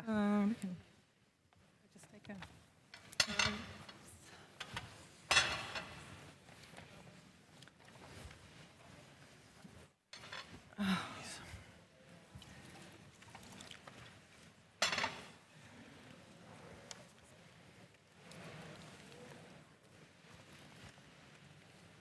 Hi everyone, welcome to the next panel discussion. I'm Carla Hill from E3G. So we have the task to pick up from Nick Mabey's speech and pick up the mantle of why we still need to talk about climate action. We are going to, this afternoon, attempt to untangle some of the politics of net zero, and we are looking at the public versus the backlash and really diving into that topic.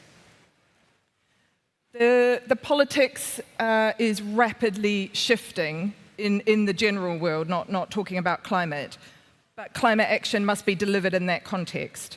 So we are seeing fragmentation at the center, we're seeing increasing levels of populism, and in some instances, a shakiness around net zero, both in the mainstream politics and in the populist politics in terms of zeroing in on net zero, the costs of the policies, and why are we doing this on our own? Others are not coming with us. So what I want to do is to start to sort of detangle and untangle that with the panel, but also pick up on the economic opportunity of good climate policy or smart climate policy, the responsibilities of institutions to protect the public, society, livelihoods, economies from the dangerous impacts of climate change. But how do we reconcile also the widespread popular support that is currently enjoyed in almost all parts of the world and across the political spectrum? How do we turn that into political action, but also how do we deliver on that demand in a way, given the turn in some areas by the political elite? I'm going to turn to my panel today to help us address this question. James Kanagasuriam from Focal Data is the Chief Research Officer, has just been conducting some work in the UK, updating some of the thinking around attitudes on net zero, on renewable energy, and on climate change. So we've got some new results for you today, and that very much bear out some of the polling across Europe and elsewhere. Next, I'll be turning to Carl Matheson, Senior Climate Correspondent from Politico Europe. Carl has worked across Europe also. He's based in London with Politico currently and has focused for a number of years on Europe, European politics and policy, and the wider climate agenda. Finally, Stentje van Veldhoven from WR Europe, a former MP and minister in the Netherlands. Stentje, welcome back to State of Climate Politics for the second year. And Stentje will give us some point of view from the practice. So, James, I want to turn to you first. What are the key political narratives, the trends that you're seeing in terms of public opinion around climate action and net zero? We would love, with bated breath, to hear some more about the results of the work you've been doing. So over to you, and thank you for joining us. Thanks, Carla, and great to be here today. Look, in terms of the news, as a pollster, I really have, my job is to basically articulate the voices and opinions of people who are not in the room. That's basically the job of a pollster, to get the opinions of people across different countries. Look, there's good news and there's bad news, and I'll run through it in that kind of order. In terms of the more challenging news, over the last 3 to 4 years, there has been what I would call a softening, basically, of fundamental support for climate action. So, the UK government's own tracker has seen a move from around 85% of people being very concerned about climate change to around 80%. YouGov, the international pollster, registers only 15% of the UK public registering climate change as the most important issue to them. That's down from around 31% back in October 2021 in the kind of preparation, I think, for COP26. We've seen a halving, basically, of support for salience. But actually, underneath the surface, there's a couple of challenges that are going on. For a start, the numbers of people who believe that there's now conflicting information about climate change is up 5%, from 47% to 52% in just 2 years. There is decreasing belief that everyone is doing their bit for tackling climate change and therefore people's ability to support it. So that's up 7% in just 3 years. But I think most concerningly, the numbers of people who believe via the media that climate change is exaggerated, or claims of it have gone from 30 to 33% in just 2 years. So these are all small movements, but I think underneath the surface, there's a clear indication of the kind of softening. But we kind of take a step back, which is that basically in the UK, according to our latest poll for E3G, 70% of the UK public, and this is, by the way, reflected in other countries as well, we poll internationally, 70% of the public agree with the statement that greenhouse gases are damaging the planet and we need to take urgent action to remedy this. Now, if you think about that, that's not just 70% of people who are broadly in favor of tackling climate change. That's the wording of the statement is about urgent action. And as a pollster, it's very rare that you get a supportive coalition really above 40, 50%. Think about political parties across the world who struggle to cobble together 25, 30, 40% coalitions, depending on the political structure that they are. The kind of pro-tackling climate action segment is one of the largest in UK in terms of public opinion. Yes, it's seen a softening. Yes, the underlying fundamentals have got worse. But fundamentally, 3/4 of the public, or nearly that, support some kind of action. And underneath the surface, look, why have things got tricky? What are the causes? Couple of potential reasons. We've seen a lot about the politics of deindustrialization. You can see that support for climate action has clearly declined in a lot of the places where we've seen a high degree of deindustrialization and lower levels of formal education. But actually, when we asked the UK public, what are the causes? High energy bills was the first, 44% of people. Second, cheap labor costs. And third, lack of government investment. But when we asked people, who do you blame for high energy bills? By far and away, in the UK's context, was reliance on imported energy, 54%. Excessive profits from the energy sector at 56%. Bad regulation at 46%. And it was really only 27% that blamed climate change policies for higher bills. And I think that's the point, which is that broadly, there has been a positive trend. There's been a softening in the last 3 years. But fundamentally, the challenge that's here is that in the UK and actually across a lot of Western countries, between 1 in 4 and 1 in 3 voters are now fairly hostile to tackling climate. And that matters because in an era of political fragmentation, 25 to 30% has gone from a losing vote share to a winning one. And there's a huge amount of political energy behind that. But I think the fundamental research does have a couple of suggestions for how that might be kind of tackled. The first is the research on climate action clearly shows that when it comes to trade-offs, the sector needs to do better. If it's constantly traded off against the cost of living and bills, and that is basically the choice that is given to voters, they will pick lower bills each time. And I think unpicking that trade-off is critical. The second, and I think clearly linked to geopolitical kind of instability, is that there is a clear sovereignty aspect and argument to be made here about reliance on imported energy. It may not be the first argument that people in this room would reach to, but it has massive cut-through into electorates and voters who would typically not be in your camp. But the third, I think, that's really, really important and is a challenge to the sector and the industry is for those who want clear action on climate change, issue bundling is something that will have to be avoided. And issue bundling is a term I created, which is basically where you have a sector that is arguing for clear action on one segment, and it bundles it with a whole host of other campaigns. Don't take a 70% winning coalition and reduce it to a 25% one. That is a surefire way to basically slow progress. And very much linked to that is understanding the language, the tone, and the politics of the thing. Because really what we've seen is a sector potentially have headwinds, some of its own making. And I think on the issue bundling and on tone and the politics, I think that's really, really critical. And our research basically shows that if you can focus minds on the exam question at hand, which is the need for clear climate change, or climate action, then you can bring voters with you. Thanks, James. I think that the touchstone that we know is that you've reinforced the very strong base of support. I mean, exceptionally high on an issue basis and actually very high awareness, but also that there are some more difficult dynamics happening and some changing in the political landscape that we really need to kind of be very careful and thoughtful about how we navigate. So thank you for that.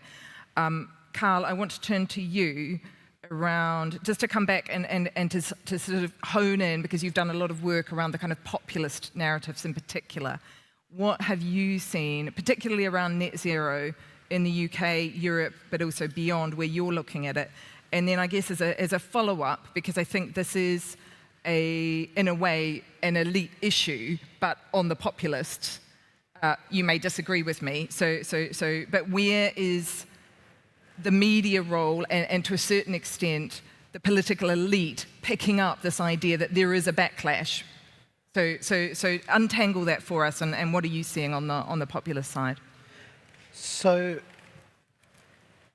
I think that the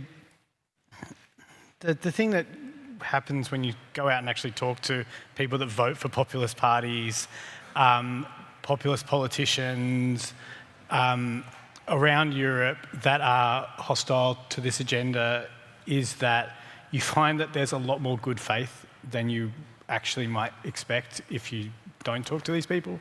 There are obviously cynical actors, there are cynical business interests, there is levels of corruption that are attacking this agenda, but there's also a lot of worry and a lot of concern about various climate policies. And it's great that 70% of people think that greenhouse gases are bad and they want urgent action to fix it. But when you actually start talking to people about, well, what does that mean for my job, my community, my home, then that becomes a worry for them. And that's where the populist right has seen an opportunity and is taking advantage of that because they can build a narrative. And some of that narrative is well placed, especially when what they hear from the climate movement and climate advocates all around the world is essentially a kind of blithe, like, we're not going to leave anyone behind. That's, just transition, blah, blah. And you put yourself in those people's shoes, and it sounds like, every podcast I listen to at the moment has some AI guy on it who's saying, we're going to destroy all the jobs, but it's fine because in a utilitarian sense, in the future, we're all going to have more and it's going to be great and, no one should worry. And that's exactly what the climate movement sounds like to a lot of people. So I think there's like a way of coming back to like feeling more empathy and talking to these people in a more realistic sense about what the transition means for them, that would kind of close off some of these political opportunities for people, because there is a kind of losing narrative out there at the moment about when you get down to the nitty-gritty, like how is this going to change my life? That, you know, and that's not to say every climate policy is controversial either. There are a ton of, you know, even heat pumps in Germany were controversial, but they did them in France and it wasn't. So it depends on local circumstances and things like that, what the far right chooses to elevate and why. But basically, like, I think that is avoiding those kind of narratives where people just hear message in one ear, like I'm being messaged to by one person, but I'm also being messaged to by the other. And that's where people get frustrated and they just throw their hands up in the air and feel very frustrated and feel very annoyed at everybody. Thanks, Carl. And I want to come back also on the kind of the role of the media. I don't know if you want to address that now or we pick it up. I mean, you say that people, where are people getting their messages from when you're talking about the hearing, you know, certain things from what are the sources? And some of what James was talking about as well was that this kind of uncertainty around what is a touchstone of what's true. And I'm laughing because the kind of existential crisis in the media is that no one's actually listening to us ever and we don't matter anymore. Like they get it direct from politicians, essentially. They're hearing these messages. I've been in, you know, rural Spain talking to farmers who are living through drought and they're all turning to vote for Vox. And I said, how are you getting your information? And they pulled up their phones and said, TikTok. They get TikTok straight from Vox, they've mastered social media, and that's how they're talking to these people. So those messages are not necessarily coming through us. Obviously, some media project those messages. All we can do as, speaking for myself as a reporter, all I can do is try and find where the good faith arguments are and boil that down and go out and report on what people feel. And so that's my job. That's how I interpret my role.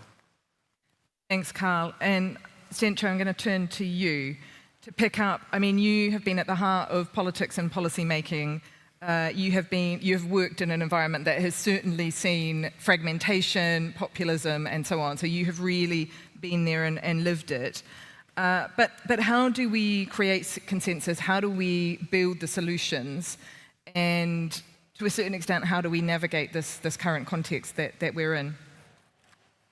First of all, thanks a lot. And also, I was writing everything that you said. Yeah, in general, people want also the government to take action, right? And I think that is a call that we also, as politicians, people depend on us to solve these big problems that they know are out there and that they cannot always solve themselves. But first of all, what struck me is that this is also really a European and Western discussion that we're having here now, with a bit of the doom and gloom around this agenda. So I work with the World Resources Institute, so we work from China to Colombia and a lot of the countries in between. And I think if you go to China, if you go to Southeast Asia, if you go to India, if you go to Africa, I was just speaking to Mr. Mohammed from Kenya, they see this energy transition as the development path for their economy. And so it is also very much, I think, a challenge for our part of the world. And it's sometimes good to be aware of the fact that others are marching ahead at full speed, and they're also facing, I think, as this continent, a choice whether we're going to focus on that economy of the future. And it's not easy, right? It's not easy. Let's not pretend to say it's easy. But are we going to do that, or are we slump back and continue this dependence on this old model? We all know how that has served us. Second remark is connected to that. I think in Europe, if we do what we did, we'll get what we got, and that was a slow erosion, I think, step by step, of the support. And why? Because I think two elements. One very critical element is that, of course, the rule-based world that Europe built its open economy on, it's changed. And we would not have liked it to change, but it has, and it changes some circumstances. It changes some things that are very, very top of mind of voters, of people that take decisions. The fact that we have a war in Ukraine, that we see the threat of Russia, the NATO summit is currently happening in The Hague. People think about defense. Governments have to think about defense. It's not because they would like or find climate less important, but this has come to the top of an agenda, and I think it's important that we also realize that.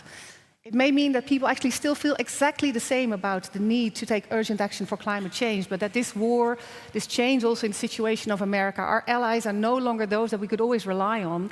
Of course, these are very urgent issues, and we have to make sure that we take that into account. Third thing, I think we have to continue to speak about climate, and we have to connect it to the other agendas. And I don't see that as issue bundling, because if you talk about, and I'm sure there's issue bundling that would be negative, right? So I'm not negating your research, but I'm thinking we know that the biggest impulse for European transition to renewable energies and more energy efficiencies, etc., was the climate crisis induced by Putin's actions. Do we really want to continue to be dependent on importing those fossil fuels, or do we invest in our own economy, in making the investments that are needed to make sure that indeed all people can form part of that? Because there I think we do have, and that's I think maybe what you refer to, we do have an obligation to learn from the steps that we take in this transition. This is something massively difficult that we're trying to do. So of course we're going to make mistakes. And let's make sure that we own up for those mistakes and that we learn from them and we design the next policy package better. And to just give an example, when I was Minister for the Environment of the Netherlands, I was responsible for transport decarbonization. And so as part of the very first climate agreement in the Netherlands ever, we said, this is how many megatons the Netherlands will have to decarbonize to meet the Paris Agreement. And so we divided it over different ministries, and I was becoming responsible for the decarbonization in the transport sector. I had to chase megatons through policy initiatives. And of course, we thought it has to be as cheap as possible, because nobody likes costs for climate change policy, so let's make it as cheap as possible. So we talked to a lot of people, put together a package that was the biggest bang for the buck. Send it, just before Christmas, we sent it to Parliament, and we crashed under the Christmas tree, and then we came back from our recess, and one of the popular newspapers had just shredded it to pieces. Why? Because they were against climate? No. But there was I think, 0.5 cent increase in diesel taxes in that package, because we thought it's a double-edged sword, so very efficient from a macroeconomic perspective. But people that had lower salaries said, all of that is very nice, but you're giving subsidies to somebody who can afford a Tesla. Why would they need a government subsidy to make the transition to electricity, to electric vehicles? Whereas that kind of car will never be affordable for me. So why are we subsidizing rich people? And I thought, actually, they're right. And so we took back the package, we redesigned it. We did not lessen the ambition. The ambition was as high as it was. But we turned the package around, we changed it, so we put a cap on the kind of car that you could get a subsidy for, because indeed, if you can afford a Tesla, you don't need that subsidy. But if you're looking into that intermediate category, you're thinking, well, can I not? Then that actually may be effective and efficient. And those are the cars also that will then go on to the second-hand market. And in that second-hand market, people will feel that's the car that I might buy in a couple of years' time. So we put in place also a subsidy for a second-hand electric vehicle. There were not many on the market at the time that we put the incentive there, but people knew this is not just about them, this may also be about me, because I also want to feel good about driving a clean car. I also want to feel good about having solar panels. I want to be a part of this transition. I also want the world to be a better place. But I cannot just afford all of that. So I think that in the how we design our policies, we have to learn from the first steps that we took, and we have to make sure that we indeed also in practice make sure that people feel that this is for them, that they can get a more comfortable house, that they can get a lower energy bill, not just in theory, but also in practice, so meeting people where they are. And I think that is something that we can do better. And I just want to be honest about that too. And I hope that we can all come together to maintain that ambition and to find those policy incentives that deliver that for those people that want the government to take action, that also want climate policy to be taken, that we make sure we do it in a way that they can also follow and that they can be part of this transition. And I think there we have a challenge ahead of us. Stencha, thank you. I think you've beautifully demonstrated Nick's point this morning about humility and honesty in when we do get things wrong, and really to think through the distribution and the communication and get beyond kind of talking to people in technocratic terms, but also making policy decisions that are actually quite technocratic that may actually not work for people. So that was a fantastic example, and thank you for sharing that. Did you want to come back in? Can I just say one more thing? Because I think we also have to help people understand how much progress we have made, right? Yeah. I think the fact that the price of solar panels has come down, I think since the 1970s by 99.9%, right, shows that we can make this transition. I think Catherine or Jennifer mentioned that. The progress that we're making, we are making massive steps, and investing does work. I mean, WRI just, I think yesterday released, or today released a report about adaptation, for example. Right? We often think of adaptation as a cost. No, there's research out there on the basis of over 300 projects shows that investing $1 in adaptation leverages $10 in the economy. So let's also tell the good stories. Let's tell about the fact that we are making progress, not easy everywhere, it's not cost less, but they're good stories. It's good to invest. That's why the rest of the world thinks like, this is brilliant, let's make this the basis of our economy. Absolutely. Thank you for rounding that out. I would have loved to ask the panel a follow-up, but I'm aware that we are now standing or sitting between the audience and their own mini heat wave and a cup of tea and a chat.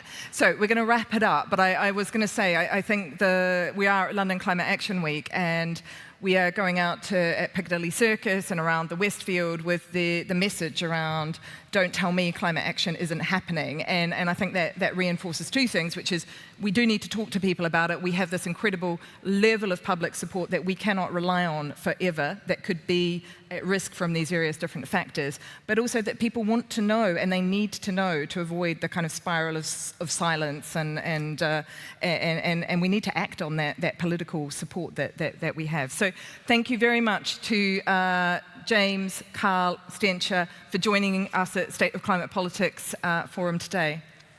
Thank you.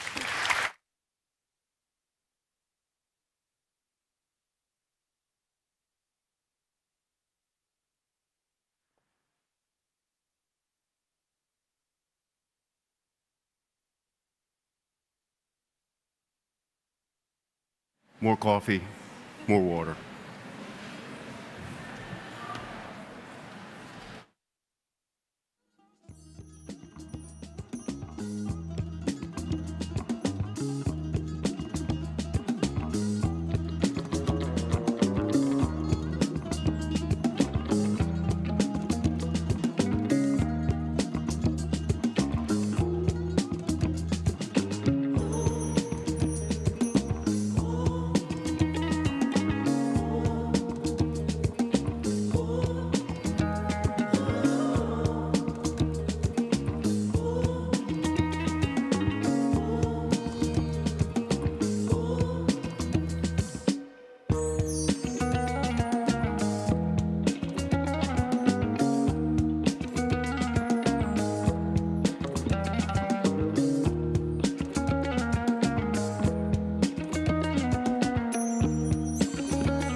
chocas con la corriente, no importa si sos devoto. Encomiéndate a tu santo, no te encomiendes a otro. Cada devoto a su santo y cada santo a su devoto.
Hello.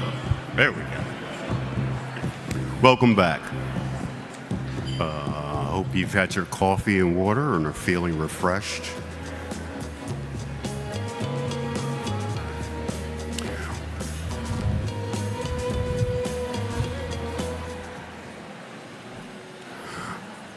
Our next panel is going to discuss, not that,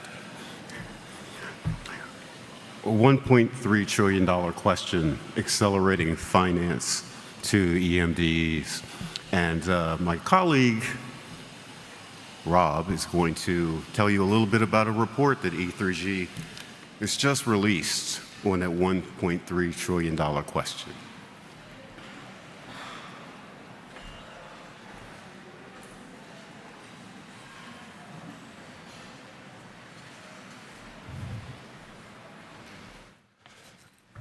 Hi, everyone. Welcome. I'm first going to introduce the panelists to the stage, and then I'm going to say a few words about a report that E3G has just published on the exact topic that we're going to talk about. And then we're going to have a panel followed by some Q&A. So firstly, I would like to introduce Rhian-Marie Thomas, the CEO of the UK Green Finance Institute.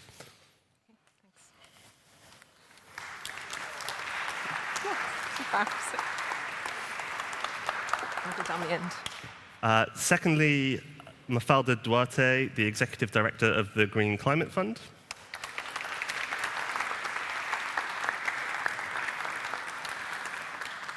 Thirdly, Shahjahan Mirza, the Managing Director of the Private Power Infrastructure Board and the CEO of Alternate Energy Development Board, Pakistan. Thank you. And Dr. Vera Rodenhoff, the Deputy Director General for the German Ministry for Economy and Energy.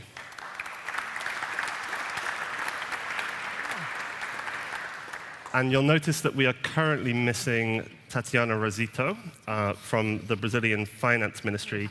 Tatiana will be joining us shortly. She's just delayed at another engagement, but she'll be here and she'll speak on the panel as planned. So we're delighted to have her too when she gets here. She'll probably just come on, so please don't break out into applause as she takes a seat on the stage if someone else is talking. We'll save that to the end. So we're here today to talk about the significance of finance for meeting the challenge of climate change, both in terms of the impacts of climate change and its mitigation. We just followed on from a panel on the energy transition. We will focus a little bit today on the energy financing challenge in emerging markets, but we do welcome the panelists to talk about other financing challenges too. Lots of conversations on that across London Climate Action Week, both the event at Kew Gardens, as we're speaking now, talking about forest financing, and then the Resilience Summit on Friday. Across London, CPI are also publishing a report on the state of play of climate finance with a landscape review. They've given us a little bit of frustration at us scheduling this event at the same time because they're very synergistic. But what that did show is that for the first time, total climate finance in developing countries has climbed to over $1 trillion per year, 196 billion of which is investment into developing country economies.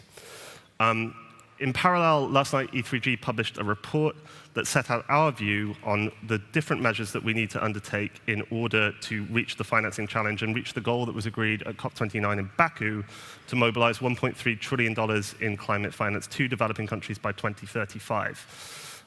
It's been a very challenging time for climate and development since then. Things that we have lots of experts on the panel to share their opinions of. But what it has made clear is that we need to undertake a very integrated approach to coming at that challenge using all of the tools that we have in our arsenal. And so what we've set out in the report is a composite of the different aspects of climate finance, ranging from structural reforms that we need to create the fiscal space that's needed for developing countries to be able to act, right the way through to the regulatory barriers that are holding back climate investment. So things like building climate risk into financial frameworks, working with credit rating agencies to understand how risk affects emerging markets, and better providing data to the private sector so that they can undertake investment. We also talk a little bit around how we can make the whole climate finance architecture work better. So I think we've heard a lot, well, as we've said in a few panels over the course of today, we've gone from a world in which we need to make the system more efficient to a world in which we need to do more with less. And that's unfortunate, but there are a lot of things that we can do. So we know that we're pouring a lot of money into funds that are producing lots of similar things. We know that the system can work together. We know that there are tools that we have that we're not using as well as we can, and we're not working as well together as we can. And we'll get into some of that on the panel today, but we also encourage you to look at the report and some of our suggestions there. We also talk about the role of the development sector and that it needs to move from a primarily serving as a lender and investor to one that does much more to absorb risk and act as a catalyst. So how do we actually get the development banks and development finance and the role of guarantees and the role of asset recycling mechanisms to do more with less and to get more money flowing? Finally, we talk about the need to rebuild political leadership and investment in international support. So we've seen lots of unfortunate cuts to development budgets for lots of different reasons in the context of populism and also in the context of fiscal constraint. That's come at a very difficult time when we were already facing a very difficult investment challenge. So whilst we are doing all of these structural things, whilst we can do things to do more with less, we also need to get more into the system. And there are lots of proposals on how to do that, but they all start with political courage. And as we see lots of countries considering spending 5% of their GDP on security, how do we make sure we're also spending money on some of the key enablers of long-term security, which include avoiding the worst impacts of climate change and building shared prosperity and the clean economy of the future? And finally, we talk about the need to make sure that the multilateral climate finance architecture is effective in terms of its diplomatic impact. So how do we go from a world in which we get lots of people rolling their eyes at yet another finance discussion at a COP and yet another forum where things are being discussed? How do we actually make those impactful and fit for purpose? So we encourage you to read all of those, and that'll give our take. But we're here today to hear the views of the panel. So I'm going to start with Marie, and I am just going to sit down before I ask this question because this feels slightly weird. So I'll start with Marie. So there's lots of talk in the international community around how to do more with less, as we've just heard, including by us, it appears. What can we do to make sure that public finance is more effective in mobilizing the private sector? So GFI has been working on this in some time, both internationally and a very long time in a UK context. What are the main transferable lessons that you've learned today, and what would you point us at? That's a great question. Firstly, thank you so much to E3G, not only for inviting me to speak today, but for your leadership in setting up London Climate Action Week, which has obviously become such an important milestone in the annual calendar of events. So huge congratulations to you and your leadership. Wherever we look, we see government balance sheets very constrained. I love the point you made just now about, how do we get to 5% for emissions, not just for munitions.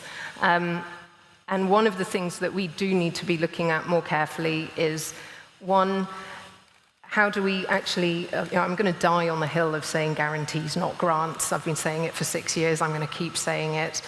But one of the challenges to actually using government balance sheet in more creative and innovative ways is the fact that the few people who know how to create capital stacks, to actually pull together government money, philanthropic money, different types of private sector capital, tend to work in one place and one place alone, and that is in the city or in the Wall Street. And actually figuring out how do we get that talent, how do we actually make sure that we've got counterparties at the other side of the table, people sitting in government positions, sitting in think tanks, sitting in foundations that genuinely don't just understand the macroeconomic challenges that we're looking, but know how to actually do a deal, know how to actually mobilize capital, how to build a capital stack, how to actually meet that execution gap that you see between big government ambitious statements, big political statements of intent, national determined contributions that set the direction but are quite often uninvestable from a private capital perspective. How do we bridge that execution gap with the finance sector, who's full of very smart people, but for all that smarts, has never actually figured out how to mobilize capital other than between two counterparties? The finance sector works in deals. The political sector works in systems, in long-term commitments. And one of the points that Rob and we were discussing earlier is the jeopardy and the peril that climate breakdown and nature depletion presents to us means that it's absolutely right that we should try every single strategy to mobilize more capital towards these outcomes. But it is also right for us to maybe take a look at some of these strategies that we've been using and do a bit of a stock take and go, what is working and what is not working quite so well? And one of the things I think that has raised the bar, it's elevated the dialogue, but perhaps isn't resulting in the mobilization of capital in the way we would like to see it, is the application of political processes to financial institutions. And what I mean by that is it's completely reasonable in a political context to set a long-term commitment without an immediate implementation plan of how to get there. That's how you shift the Overton window. That's how you get the population to agree and buy into ideas that would have seemed outlandish just a few years ago. That is not how the markets work. It's not how finance works. You don't announce the deal until you've actually signed your term sheet.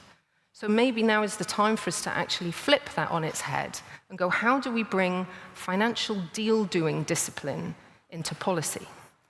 And so how do we actually use financial acumen, creativity of the financial sector to go into the policymakers and say, I'm not here to talk about enabling conditions writ large. I'm not here to talk about how the finance sector as a whole can be greened. I'm talking about how finance can be a facilitator for some of the projects that we need to see financed. And these are the very specific regulations that we need change. These are the very specific legislation that we need to see change, because then we've got a whole row of, not the laggards, but the people who are at the vanguard who actually want to put their money to work, who would be willing to do so. I'll leave it there, but hopefully we'll come back to some of those points. I will ask a follow-up first. So you're working, I think, very closely with the UK government's Global Clean Power Alliance with how to bring private finance to emerging market country platforms. And country platforms, I think this is the longest I've gone at a finance event where we haven't said country platforms, but I've now broken that 10 minutes in. But country platforms can both be transactional, but also draw on country plans. So I wondered if you could just talk about the opportunity you see there for them increasing coherence and building confidence for private investment. Do you see them as something that will genuinely be impactful, and how do we make them so if there is potential there? Well, Rob, I think you've teed me up to make an announcement, which is always good in London Climate Action Week. It's also unintentional. Let's see where this goes. So we're delighted that both Brazil and the UK government have asked the Green Finance Institute to co-lead with the World Bank on how we're going to look specifically at making sure in the clean energy space that we are aligning the platforms, the plans, and the projects so that they are private finance ready, starting, I think, immediately. We're going to be working, well, we're working with government on the plans to, in the first instance, in the run-up to COP in Belém, to pull together a green print. I think they're calling it blueprint, so that will be the first negotiation point. Pull together a green print of, how do we mobilize capital into emerging markets and developing economies? We've seen, as I said, we've seen lots of things that are working well. Mafalda, I'm sure, will highlight a few of those opportunities. But, one, what are the key learnings from those things? How do we create a playbook? And then, that'll be just the start. It's then going to be what's the support offer for the various country platforms to make sure that the work that they're doing, the energy planning that they're doing, is energy planning that works for private finance, which has to be the goal. And then, obviously, we would hope to move on from there to the area that I'd like to think the Green Finance Institute is particularly adept at, which is co-designing with the markets and with the governments, with the country platforms locally, the actual financial mechanisms, the right governance, the right financial institutions to enable that capital to be deployed. And the one thing that we will be emphasizing throughout is we need to talk about supply of capital. This is obviously about cost of capital, making sure that you've got your capital stack designed in such a way that the capital is competitively priced. But we really, really need to speak about demand, about the vehicles that will deploy the capital, about the bankability of the projects coming through. It's no good just talking about supply, you've got to do both. So I'm very much looking forward to working with government, and I think we'll be making a more formal announcement during the course of the week. So thanks, Rob. Great. I'm glad to have inadvertently teed you up, but that responds to a common refrain that we've heard around the need to do that work up front so that when these plans are created, they are ready. So we're going to move on to Mafalda. So Mafalda, you're now at the Green Climate Fund, having previously spent a lot of time at the Climate Investment Funds. And the GCF being the world's biggest climate fund, present everywhere at the epicenter of almost every aspect of the climate finance architecture in some way, shape, or form, and therefore is seen often, I think, as synonymous with some of the challenges that are facing the climate finance architecture. So I wondered if you could talk about, from what you're hearing, there's a lot of attention, certainly at a political level and certainly in the COP negotiations on the recent development budget cuts. And that's created a sort of sense of scarcity and a sense of having to do even more with what we've got.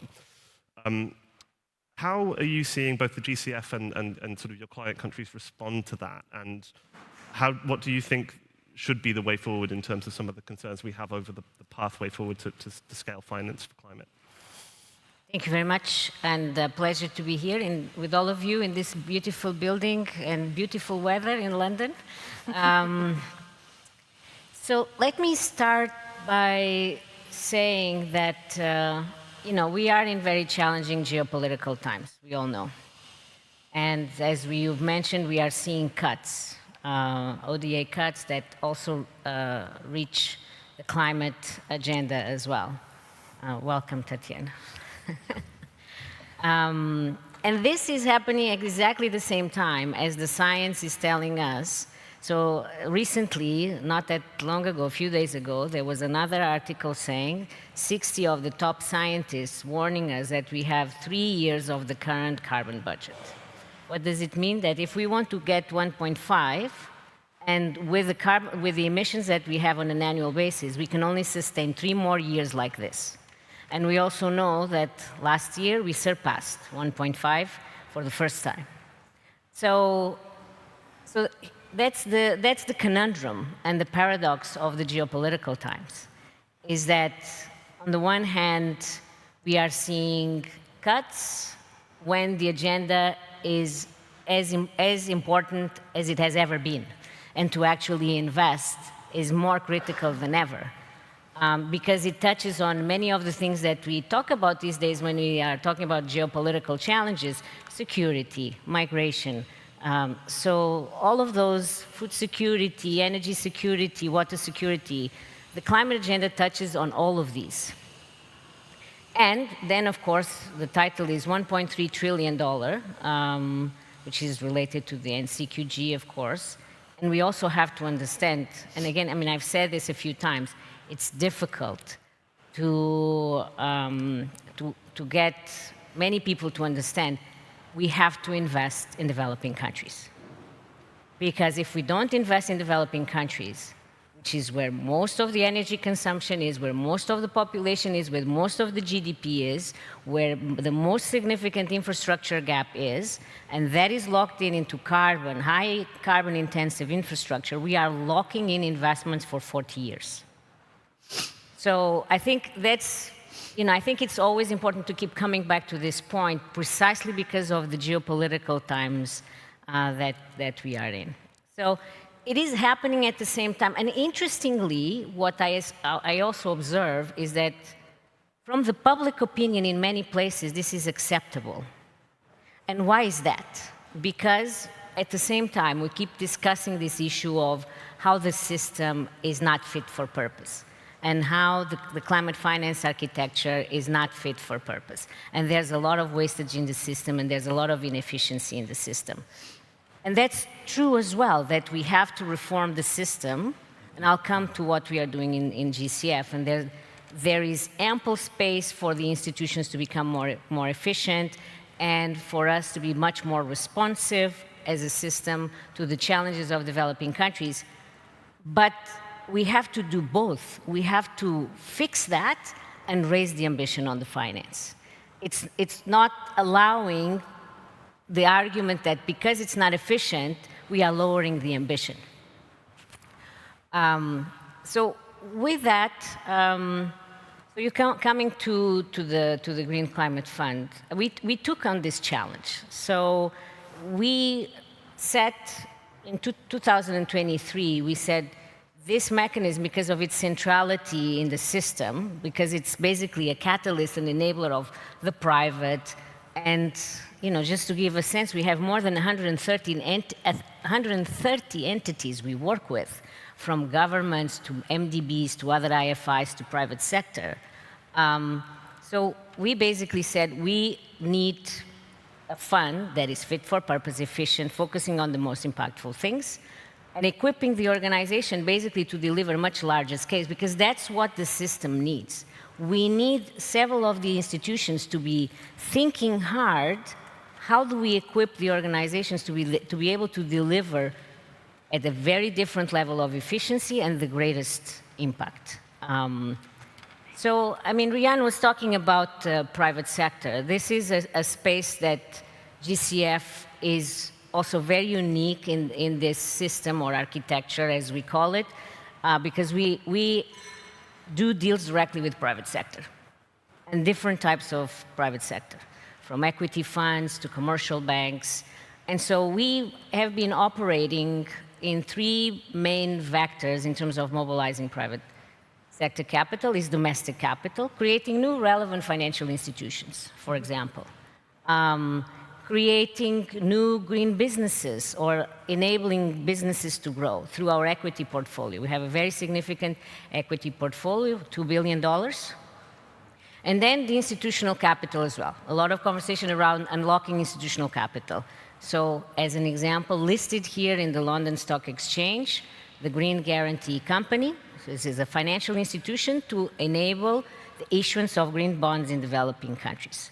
And our goal is we have dedicated efforts and are exploring many other structures, partnerships that can really unlock a different quantum of investment using what is a very unique capital that we are managing because it's public capital, but the most flexible that it actually exists. And we are working at the same time in the this efficiency agenda. So we have already achieved significant gains in terms of processing, making sure that the processes are more efficient, the project review, the disbursement, the flow of resources to the projects, and hope that we can be an example to others as well through what we are doing.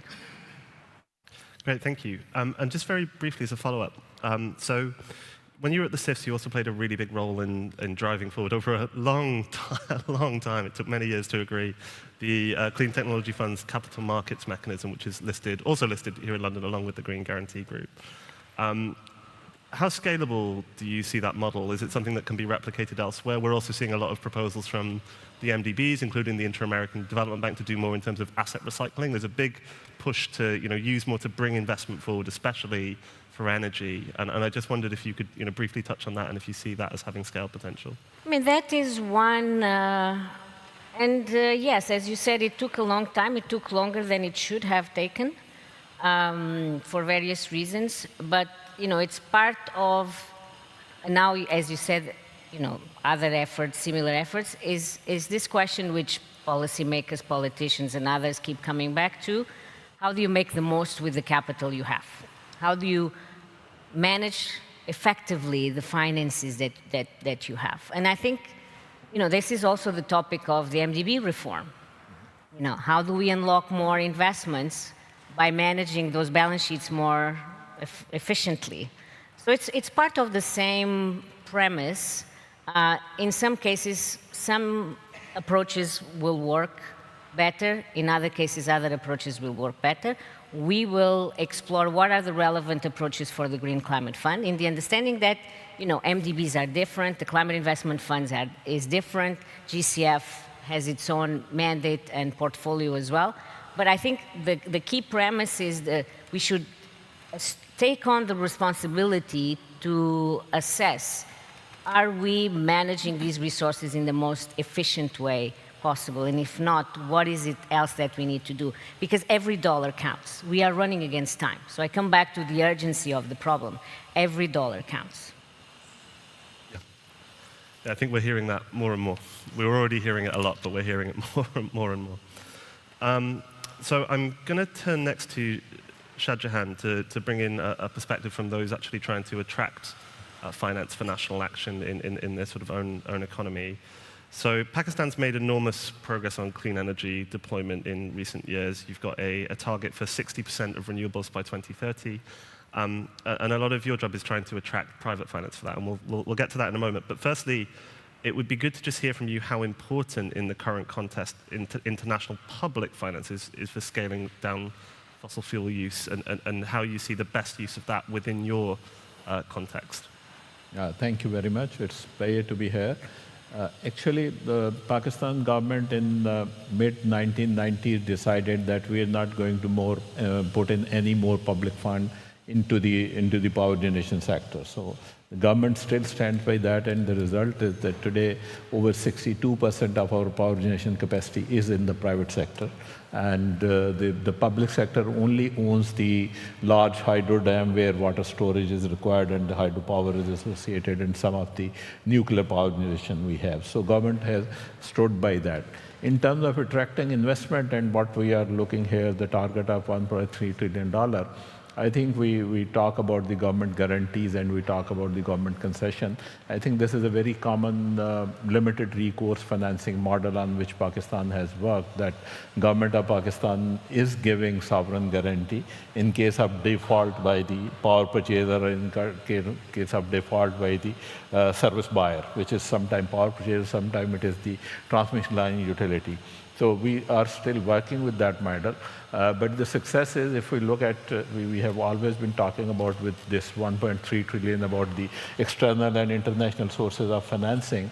But one, I think, unique example which Pakistan has that is without any international commitment is that today we have over 6 gigawatt of solar PV installed on the rooftop. This is the solar system installed by the general consumers of electricity. And that is because of the government incentive and the policy, because government has given a very good rate that if you daytime you sell to the utility, the rates are very good. So that I put a lot of incentive for the consumers to put in the money. So I think the emphasis comes in on this thing that if we put the policy perspective and the incentive right, we can probably generate a lot of investment through local and domestic resources, even not the commercial and the banking resources. We're just talking about the general consumer and the domestic resources, where they see that they're saving rather than putting into the bank or some saving certificates. They can actually put in their investment into the clean energy, and which is adding a lot to the grid. So the result is that officially the grid connected large utility scale renewable energy, we have only 35%. But this is another 14 to 15% which has been added to the grid without any government guarantee, without any major lending from the bank and all those things. The only thing government has facilitated, one is the rate at which government buys this excess electricity is very good. And the Central Bank of Pakistan, they gave some scheme for some sort of concessional financing for this thing. So I think that's probably the model which other countries can also follow to bring into the renewable energy. But the major question remains that the renewable energy, and these are all mitigation measures, I think attracting investment is more difficult on the adaptation side, where the investment is long-term, returns are not very good, and probably the risk factors are high. So we need to do more focus on the mitigation side compared to, through the adaptation side compared to the mitigation side, on which probably we have the instrument, we have partial risk guarantees by the MDBs, we have other instruments which can compensate for that. So I think that's what, if I wrap up in Pakistan, that how we have been able to bring in. And government is still committed to take this 35%, rather 45% to 60%, and for that we are attracting the private investment. We are not putting any money from the public exchequer. You know, I mean, all the developing and emerging economies, they are always constrained with the money for the development. So that's the way we are looking at it. It's a really powerful success story, and just I wondered if you could just elaborate perhaps on one, if you were to pick one thing that you see as absolutely critical for success in attracting private finance to a sort of a developing economy with a really ambitious decarbonization agenda, what would you pull it out as being? I think it's really difficult to say one critical factor, but as we work with the banks and the financing institutions, I think what made Pakistan success, if we talk in terms of international financing, I think there are a couple of things. There's more than one thing. One is the sovereign guarantee, which government is now trying to actually leave the sovereign guarantees and move more towards the commercial guarantees. And the second thing I would say is the trust. We in all these long-term contexts, we have international arbitration provision there. So if there's something dispute or something that goes to the international arbitration. That is another faction. Then there are some fiscal concessions in terms of exemption or reduced income tax, reduced import duties, reduced custom duties. So this is actually a combination of that. And one, if I may quote, and one major factor is my own organization, Private Power and Infrastructure Board. When Pakistan in 1990s decided to bring in the investment into the power sector, private investment into the power sector, that was a very new thing, a new sector for investment. So the government decided that we should have a dedicated body as a one-window facility, rather than these investors moving from one ministry and one department to another department. So that has been very successful. As I said earlier, we have over 62% of power generation capacity in the private sector. We have some transmission line in the private sector also on the build-to-own-operate BOT basis, and we want to try more transmission line into the private sector now, because as most of us know, that bringing in more renewable energy and integrating it into the system is actually the major challenge. Is the grid. You have to have a very strong and robust grid which actually can handle the intermittency of the renewable energy and its variation, seasonal and daily variation. So that is the area now where we want to work, and we are working with some of the MDBs as well, actually, to look into the revision of the policy, that how we can make this policy more attractive so that we can get long-term investment into that. Thank you. Yeah. Great, thank you. So again, just a really, really powerful example, and I think something that sort of wider system links of thinking about if we can do more to decarbonize the power sector through local action, private investment, and provide the right support for that, that will free up more of those scarce capital for things that we really need it for, like adaptation. And that's a common refrain that we're hearing across the week. So I'm going to turn to Vera. And so Vera, Germany has historically played a really big role in the sort of climate finance and climate finance diplomacy space. So I remember being in the UK government, thinking in both as presidency and in working in the climate finance team. Germany was always very much behind the big drives to convene country donors and sort of bring them forward. We're moving into a slightly more pluralistic context where there's lots of drivers of climate finance, lots of ways of mobilizing money. How are you guys thinking about adapting your strategy in the current context? And obviously, you're under a relatively recent government change, so we don't expect you to have all of the answers. But maybe you could just say a few words about the initiatives that you are working on. Yeah, thank you. And we are, indeed, I think our government started, or the Chancellor was sworn in on the 5th of May. So it's fairly recent. We do have a coalition treaty, first of all, and that says and reinstates that Germany is willing to pay its fair share of climate finance, and that there will be always climate finance. There has to be a core of public finance, and so in the coalition, we set that down. By the way, along with, we're going to stick to our net zero by 2045, and we're committed to the energy transition. So in spite of everything that's going on in the world and the recent elections, so we're sticking to that. And 2023, we had 6.5 billion finance from public only, and then mobilized 10 billion of climate finance. So, but yes, there is scarcity because other needs need to be met. So what do we do? So we're going to look, obviously, strategically at where can we make the most impact. And this is an ongoing exercise now, obviously. It's just starting. We're just getting organized with our ministry. Where can we make the most impact with our finances? Where also can we coordinate with other donors so we don't all go into the same space, overburdening some of our partners with that. So these are the things we need to do, work together. Then, obviously, we are committed to doubling adaptation finance, and we just heard, obviously, it's more difficult to attract private financing to the adaptation side of things, but also this is a question of perspective. If you look in the long term, if you look at the insurance risks, if you look at really what you can save on the budgets, if you take a different perspective, there's also a different perspective on adaptation. But of course, we can see that there are areas, and you just mentioned it, in mitigation where private finance is going to go if we can be catalytic about our financing.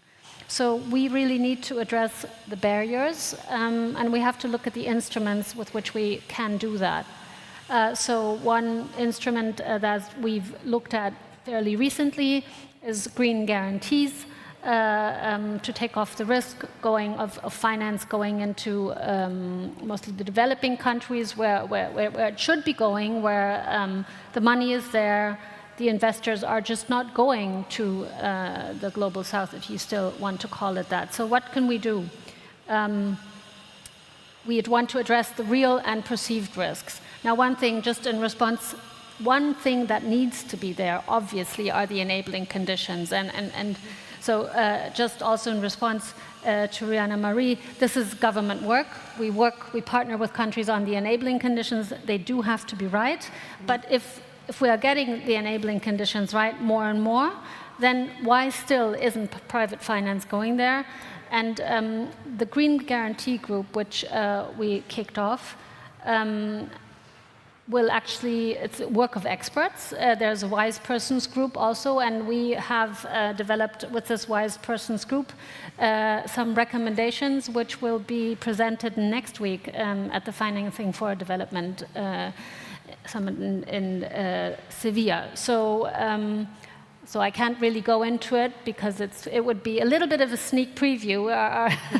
Are some aspects that we do want to address there is taking a more methodological approach. There are certain risks which are different in different countries. The risks depend on what are you financing. So how can you sort of model that? So standard is the wrong word, but methodological approach. Then also addressing the exchange rate risk is another factor. Then getting more data transparency is another key factor. We need to have the data. Data is key for financing. Financiers won't go anywhere if there's no transparency, no data. So data and also knowledge sharing is the third one, what we're going to look at. And then just catalyzing and involving more local guarantee mechanisms. So that's the guarantee side. Obviously, we have been using for a long time with many partners the instruments of blended finance vehicles, different funds we're working with there with many partners. And then we have I don't know if this is still working. Yeah, okay, thank you. So also looking at vehicles to address exchange rates through our International Climate Initiative. Yeah, and then, but the main thing is also addressing or convincing our public that climate finance invested not only at home, but everywhere is something that we need to do for our common good. Because and this isn't easy in these times where everyone is fixated very much on security, different aspects of security, but income security, energy security, national security. So how can we need climate security too, and investment and financing, public financing, mobilizing capital that makes or helps us generate climate security. Yeah. And we were at a roundtable with the City of London types earlier, and Tatiana was there too, and the amount of interest in development finance guarantees from the private sector and some of the barriers to it is astounding, and I do think we're going to see a trend in that direction. So I really look forward to your report. So Tatiana, we'll come to you last, and because I don't know if you've got a hard deadline, I'm going to ask you 2 questions at once, and you can take as long as you need to answer them. And Shahjahan, I know you might need to leave, so if Shahjahan leaves, you haven't said anything to offend him. Okay. So firstly, you'll be working on the Baku to Belém roadmap this year, which I think most people, if you're attending a climate finance session, you're probably familiar with. This is a sort of idea that you need to pull forward a vision on how the world is going to mobilize the $1.3 trillion to developing economies by 2035 and how we can get on a pathway to that now. I wondered if you could say a few more words about your work there and just let us know your priorities and how people in this room can engage. And then secondly, if I may, and we heard from Rihanna Marie just before you got to the room, the work that the GFI is doing with Brazil and the UK on country platforms working with the World Bank to make sure they're private sector ready. But Brazil has been a leader in country platforms too, and BNDES as a national bank is doing fantastic work. Could you also talk a little bit around the Brazilian context and the work that you're trying to do over the course of this year? So we're technically at time, but I think every session today has run over, so take as long as you need or have. Thank you. Thank you for bearing with me also, because I was very late, but I still could listen to some of our panelists. It's a pleasure to be here again. I was here also yesterday, but today I think we have a little more time. Just in time. To go, you know, the $1.3 trillion question, unfortunately, it is one question, but it doesn't have one, you know, answer or silver bullet, right? We don't have. So what we have been doing, and within the context of, you know, there is a specific, we are leading the work of the Circle of Finance Ministers for COP30. So at the invitation of COP30 presidency, and with the aim of facilitating the work of both the specific task of by the NCQG decision of COP29 and COP2030 together to work on the roadmap. And we are doing it by, you know, so I think one word on why, I mean, the specifics of the Circle of Finance Ministers. Why Circle of Finance Ministers? You know, we were talking about climate, and I think it's a long, already, you know, discussed topic that, you know, we have to really mainstream climate in macroeconomic policy, and by the way, in all policies. This is the challenge. If we don't align, we will not, you know, really get to where we want if we don't have the right incentives externally and also domestically. And in the last years, I mean, there has been growing involvement of the ministers of finance and also like central banks, I would say, but and in particularly,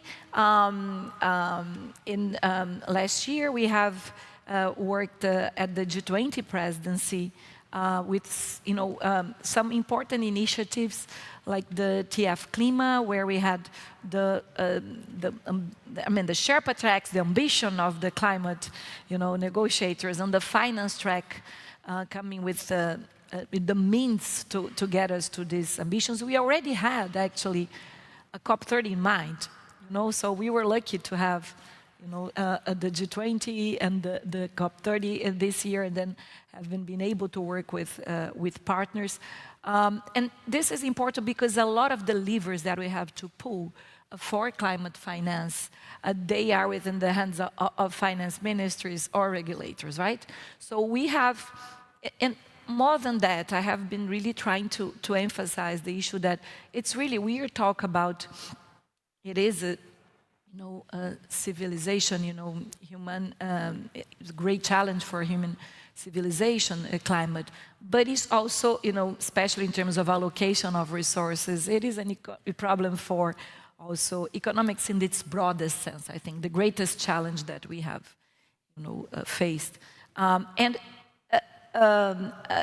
We have to think it in terms of growth. Mafalda has already put it, I think, in a very, you know, good way, that this is also, it's the case, it's because it's good for everyone if we actually have flows of $1.3 trillion to EMDEs, because that's where also we'll have the largest emissions and the largest, you know, opportunities for investment, and because that's where we have the largest growth of population. So there is no much point in having, you know, only, you know, working on emissions elsewhere if you don't do that. But the good news also is that, you know, this is a true case for investment, right? And also the Global South has the greatest potential, perhaps, that it has had, you know, in decades or centuries, really, to have, you know, to leapfrog, I think, for the new technologies. But of course, it's a very complex issue that you would take, you know, that there are other issues that are not very much on the table that are also important for us to make this happen. For example, you know, trade. You know, it's not much on the table, but it's very, you know, crucial also, because once you get the flows and, you know, those, you know, the countries that are there, they, you know, part of they will do is also, for example, export and import. So if we don't have the whole architecture right, but since we cannot do everything at the same time, we have chosen 5 priorities. So these levers, the 5, first, we continue on the reforms of MDBs. right? They are at the center of this because they can help us really, in really changing their model, having more, increasing their risk appetite, working better with their capital, including giving more guarantees, help us leverage the money or the very scarce money that we have. Then the second priority is the concession, expanding concessional finance, as difficult as it is, helping, Mafalda and the vertical climate funds to be able also to do, continue on their reforms, continue to improve their operations, improving accessibility, but also to be able to leverage more and to receive more resources if possible. And this is a very difficult, at this moment, as was also mentioned, a moment of challenge for everyone in terms of other priorities, in terms of securities and all that we have seen in declines in intentions for ODA. Now, the third is really something that Dr. Vera mentioned, domestic, strengthening domestic institution. Not that we are accounting for the domestic resource mobilization, that is not aim of the 1.3, but really in that this needs to be there, because it's very important that we also, work on that in terms of, fiscal policies, fiscal and tax policies, deepening capital markets, also national development institutions, to partner with also MDBs and the funds to have, because they know better the risks of the local markets, and country platforms. Because country platforms, we are, they have been, more and more emerging as one very important tool for us to really help countries. Call it as you wish. Some countries are building country platforms. Some others may choose other vehicles, but we need to translate the broad development strategies, climate and economic strategies, economic development strategies into NDCs and in investable opportunities. And we think some country platforms that, and country is important there because we're still talking about national strategies. That's why it's country platforms. And as if we can really connect and align the NDCs then with the projects that go into, these platforms, this will help us in this effort. And then the platforms could be vehicles where you could connect then this with, the MDBs, the vertical climate funds, and the private sector to help us do the blended finance in a more also efficient way to use the scarce resources. And then fourth, the private capital mobilization.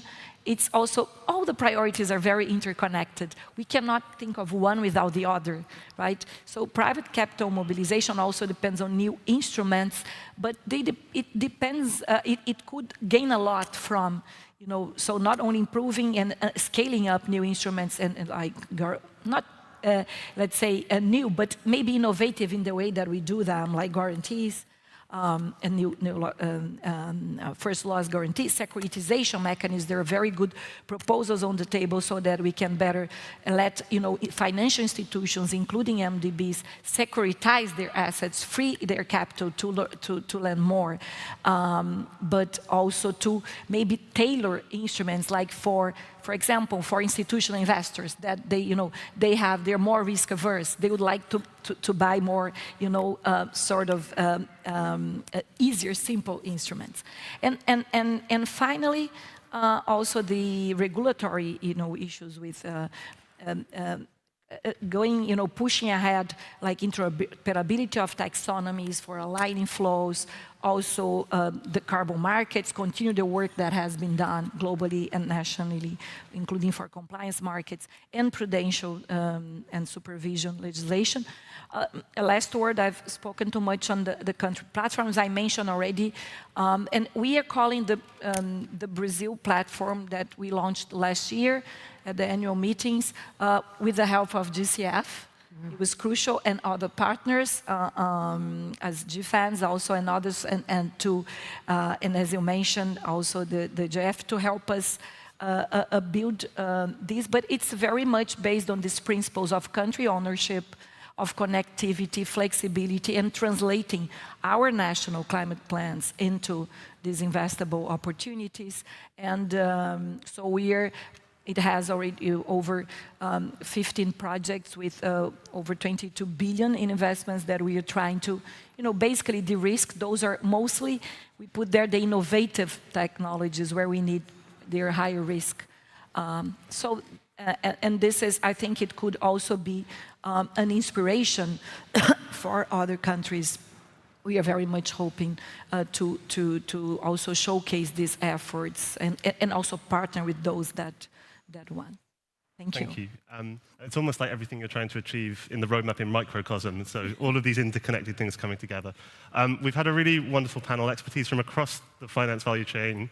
Maybe not an MDB, that's one, so we'll have to find one at some point, but everyone else, please give a round of applause to our panel, and thank you for coming. Thank you.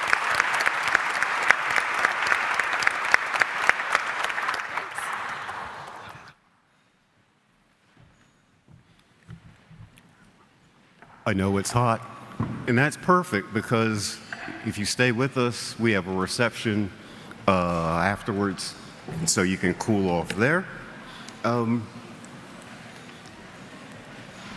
We're now going to hear a panel focused on energy, powering up global energy goals.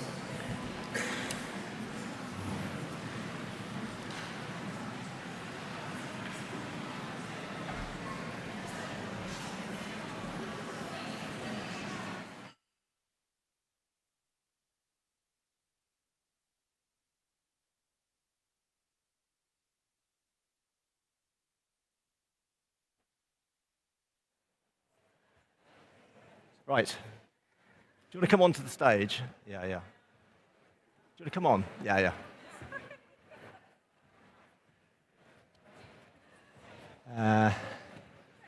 What I'll do is I'll bring this round a little bit. Good. Perfect. Yeah. Is that okay? Good.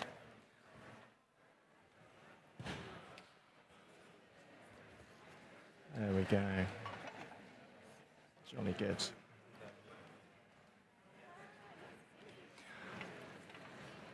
Okay. Ladies and gentlemen, we will carry straight on into the next panel. So I'm very delighted to be moderating this event on powering up global energy goals. And I know you've been listening intently all afternoon, so we're going to make this a very punchy, very energetic powering up session. I'm just going to quickly introduce you to the very illustrious panel that we have here to give their views. So firstly, Elbia Ganoun, who's the head of the Brazilian Wind Energy Association and the Renewable Energy Special Envoy for COP30. We have Andrew Pragg from the We Mean Business Coalition, and he's the Managing Director of Policy. Previously, he was head of the Climate Unit at the International Energy Agency as well. So fantastic to have you, Andrew. We then have Pallavi Singh, who is the Diplomatic Engagement Lead of the Power and Path Coal Alliance. Welcome, Pallavi. Great to be joined by Marcus Stewart, who is the head of the Green Grids Initiative. Welcome, Marcus. And then finally, Ben, who needs no introduction, Ben Backwell, who is the chair of the Global Renewable Alliance. So we'll be hearing from our speakers in turn. Just a couple of opening remarks. It was quite. I'm just going to tell a little personal story. It's very interesting to see Catherine McKenna earlier, and she doesn't know I'm going to say this, and I think she may have gone. But my previous stint at E3G was in 2016, 2017, and obviously that was Trump 1. And that year was very interesting in dealing with the politics of Trump 1. And of course, as Catherine would know, that was the year that the Power and Path Coal Alliance was formed as a big response to we are going to get mitigation done after the Paris Agreement. So it's interesting to reminisce and think about, under this new Trump presidency, we are approaching another key moment where we need to demonstrate that we're going to drive forward work on the energy transition. We've heard some fascinating stats today. I think what is fascinating is we are seeing particularly China is a case in point, we are seeing a tremendous deployment of renewable energy, I think I saw a stat from Ember, and I'll quote Ember because they're marvelous. I think China installed 90 gigawatts of renewable energy in May, just in May, which is more than Texas and California put together. But of course, at the same time, we had a record new coal starts for the first quarter of this year from China as well. So we're in this position where huge acceleration taking place, but we've still got to grip the transition from fossil fuel. So the panel today is going to be talking about, with COP30 fast approaching, what is it that we can do? What are the coalitions? What is the collaboration we need to deliver on our global stocktake energy package? The commitments to triple renewable capacity, double energy efficiency improvements, accelerate the phase down of coal, and transition away from fossil fuels. And there's a phrase I really love in the document, in the GST, which is accelerating action in this critical decade. So we're halfway through. I think it was said earlier, I think Eamon said earlier, we're half time and we might be 3-1 down. So what is it that we're going to do to get back on side and back winning? So delighted to be here, delighted to have this wonderful panel to run through these pieces, and really great to follow a discussion on how we mobilize finance, which we've just followed. So this is the sort of the second piece of how we mobilize and how we move and pledge on energy. So over to my wonderful panel. So I'm going to start with Elbia Ganoon, CEO and founder of Abiolica, sorry. She's overseen a meteoric rate of installation, and Brazil has gone from an installed capacity of 1 gigawatt at the Association's foundation to over 15 gigawatt today.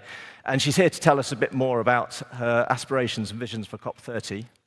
And in a year where there are so many tensions playing out, geopolitical and trade, it'd be lovely to hear about your vision for how COP30 can send a signal to investors to accelerate implementation. So over to you, Elbia. Good afternoon. It's working? Yeah, I cannot hear. Thank you for the opportunity. It's so nice to be here in this panel with my friend Ben and Joek and the other colleagues. And a great opportunity to talk about Brazil, about renewable, and about your big challenge to prepare COP30. And in this context, I'm talking as a CEO of Abiolica, but as a special envoy for energy in COP30. So it's interesting because Brazil is a country that is very renewable country when you talk about electricity and the energy. Our electricity metrics is 93% renewable, and your energy matrix is 50% renewable. And when we are talking about energy transition, and that is very necessary to run with investments, we need to think what environment we can create to give more signs to invest in renewables. Brazil has a good experience. Of course, we have a lot of sources, and the sources could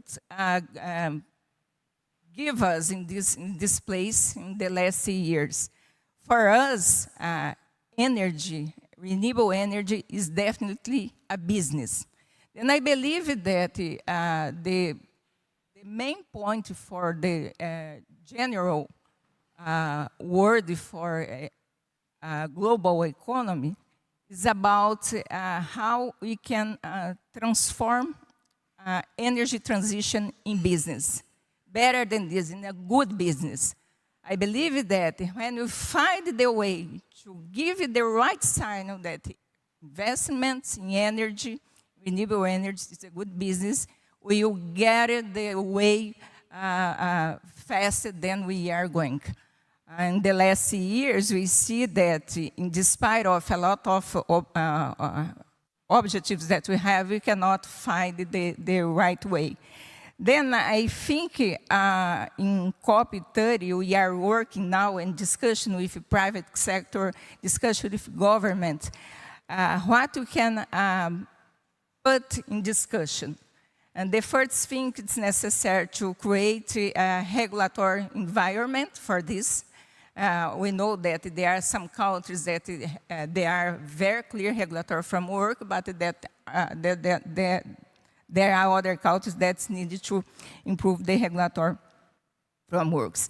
It's important to create financial conditions, and these financial conditions is associated the better way to put money and to receive the good return.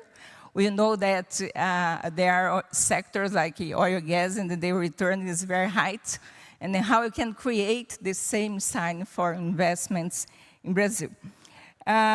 Recently, our president of COP30, Ambassador André Corrêa do Lago, he has always reminded us that there will be the COP of implementation.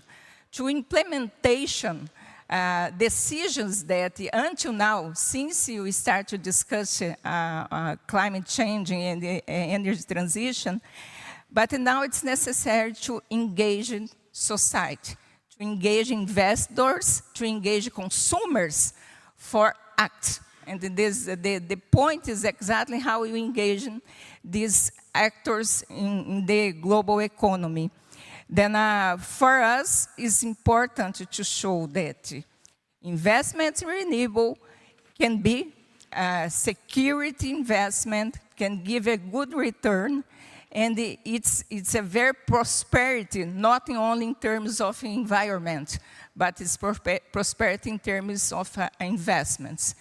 Then our discussion now, and I'm doing this job, this is very side job, is discussion with investors and society, and how we can create this clean way for investments. Then I believe that the way pass for the investments can be investments in renewable, can be a very, very good business. I don't believe that the global economy has been given this right signal yet. We need to pursue for this proposal. And in general, I believe this is the main point. In despite of some actions in the United States or other things, but we know that the way for energy transition is so clear, and a lot of investments going further. The point is necessary to put a little more faster. It needs to be faster than that it has been. But I believe this is the main point.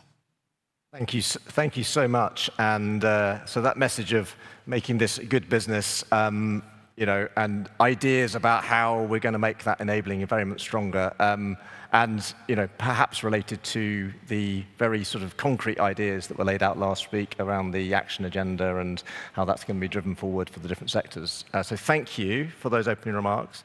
I'm going to move on to Andrew.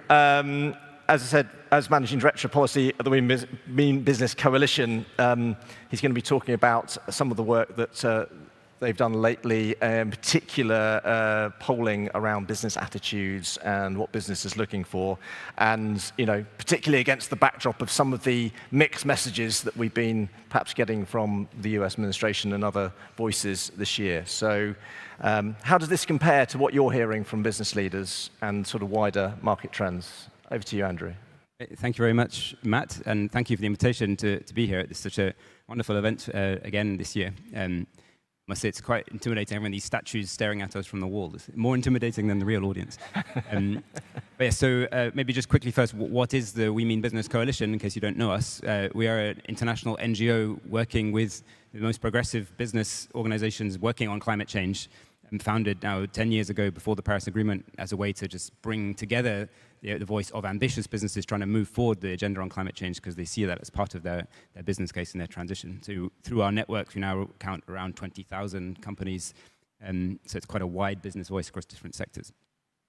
In terms of your question, what are we hearing from businesses? You know, we do see quite a lot of noise coming from the United States, in particular around natural gas, the increase in exports and LNG, and it's interesting to see how this compares to numbers that we're seeing in the market and across the kind of business attitudes, which I'll come to in a moment. But what is clear is demand for electricity is certainly growing rapidly, notably because of AI and the training and use of AI models, but also the widespread electrification of the economy, which is a good thing, the electrification of transport, of industry, of heating and so on, which we need if we're going to get close to our kind of net zero pathways. But it's also a good thing because it is, in our view, still renewables that are the cheapest and quickest way to meet that growing demand, despite this push towards gas in the power sector that we've been hearing. It's not only cheaper and faster, but also, of course, helps to isolate or insulate companies from the volatility of fossil fuel markets. And to be a geopolitical expert to see that the events of the last few days and the threat on navigation in the Straits of Hormuz, that volatility is only going to continue.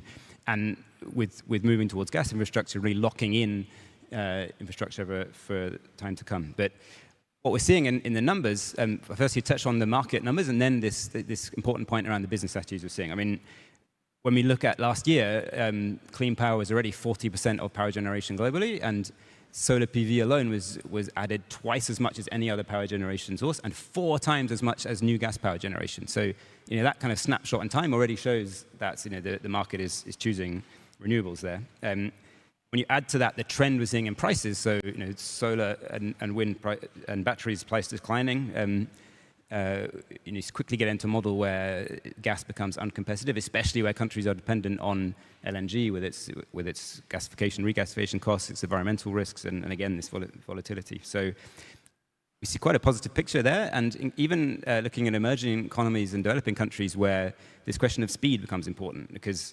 not only are there abundant solar and wind resources, but with the speed of demand growth for electricity there, we are now seeing wind and solar coming on stream much quicker than traditional fossil. Looking at gas turbines now, new project won't be on stream until 2030 at least, and yet renewables much faster. So that's a positive picture on the market numbers. Quickly then on business attitudes. So we co-commissioned this survey of business leaders earlier this year, together with Beyond Fossil Fuels and our esteemed colleagues at E3G.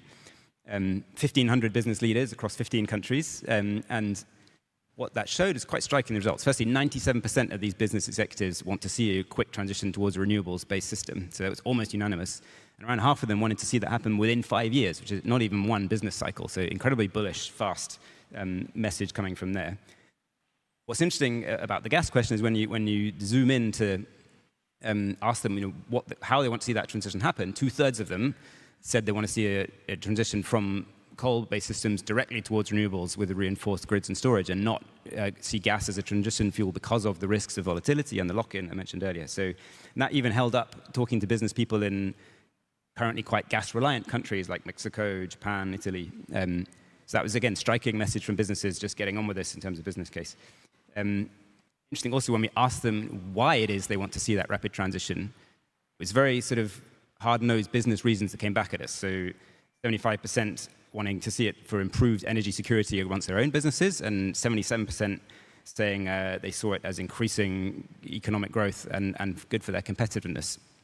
So that is a really important message coming from business, that this is now about those businesses seeing their future competitiveness in this kind of transition. We are actually this week, as our We Mean Business Coalition, putting out what we're calling a new narrative for business with language that sort of puts these numbers into key messages framed totally around prosperity, picking up a word that Elvira used, around business case, around just businesses evolving, responding to risks in the way that businesses have always done. It's not about morality or values, it's about getting on with the job and responding to the business case. So just quickly, one final statistic from these business findings, which is my favorite one, because it's as a kind of policy wonk, is that 50% of these business leaders surveyed said that they would consider moving their operations and or supply chains to other countries if governments don't speed up this transition and provide the policy frameworks necessary. So that, as a policymaker, I'd be really listening to that as a kind of red flag. And we actually, in this country, I know the government has been listening, because I had some ministers referring to that finding even this week.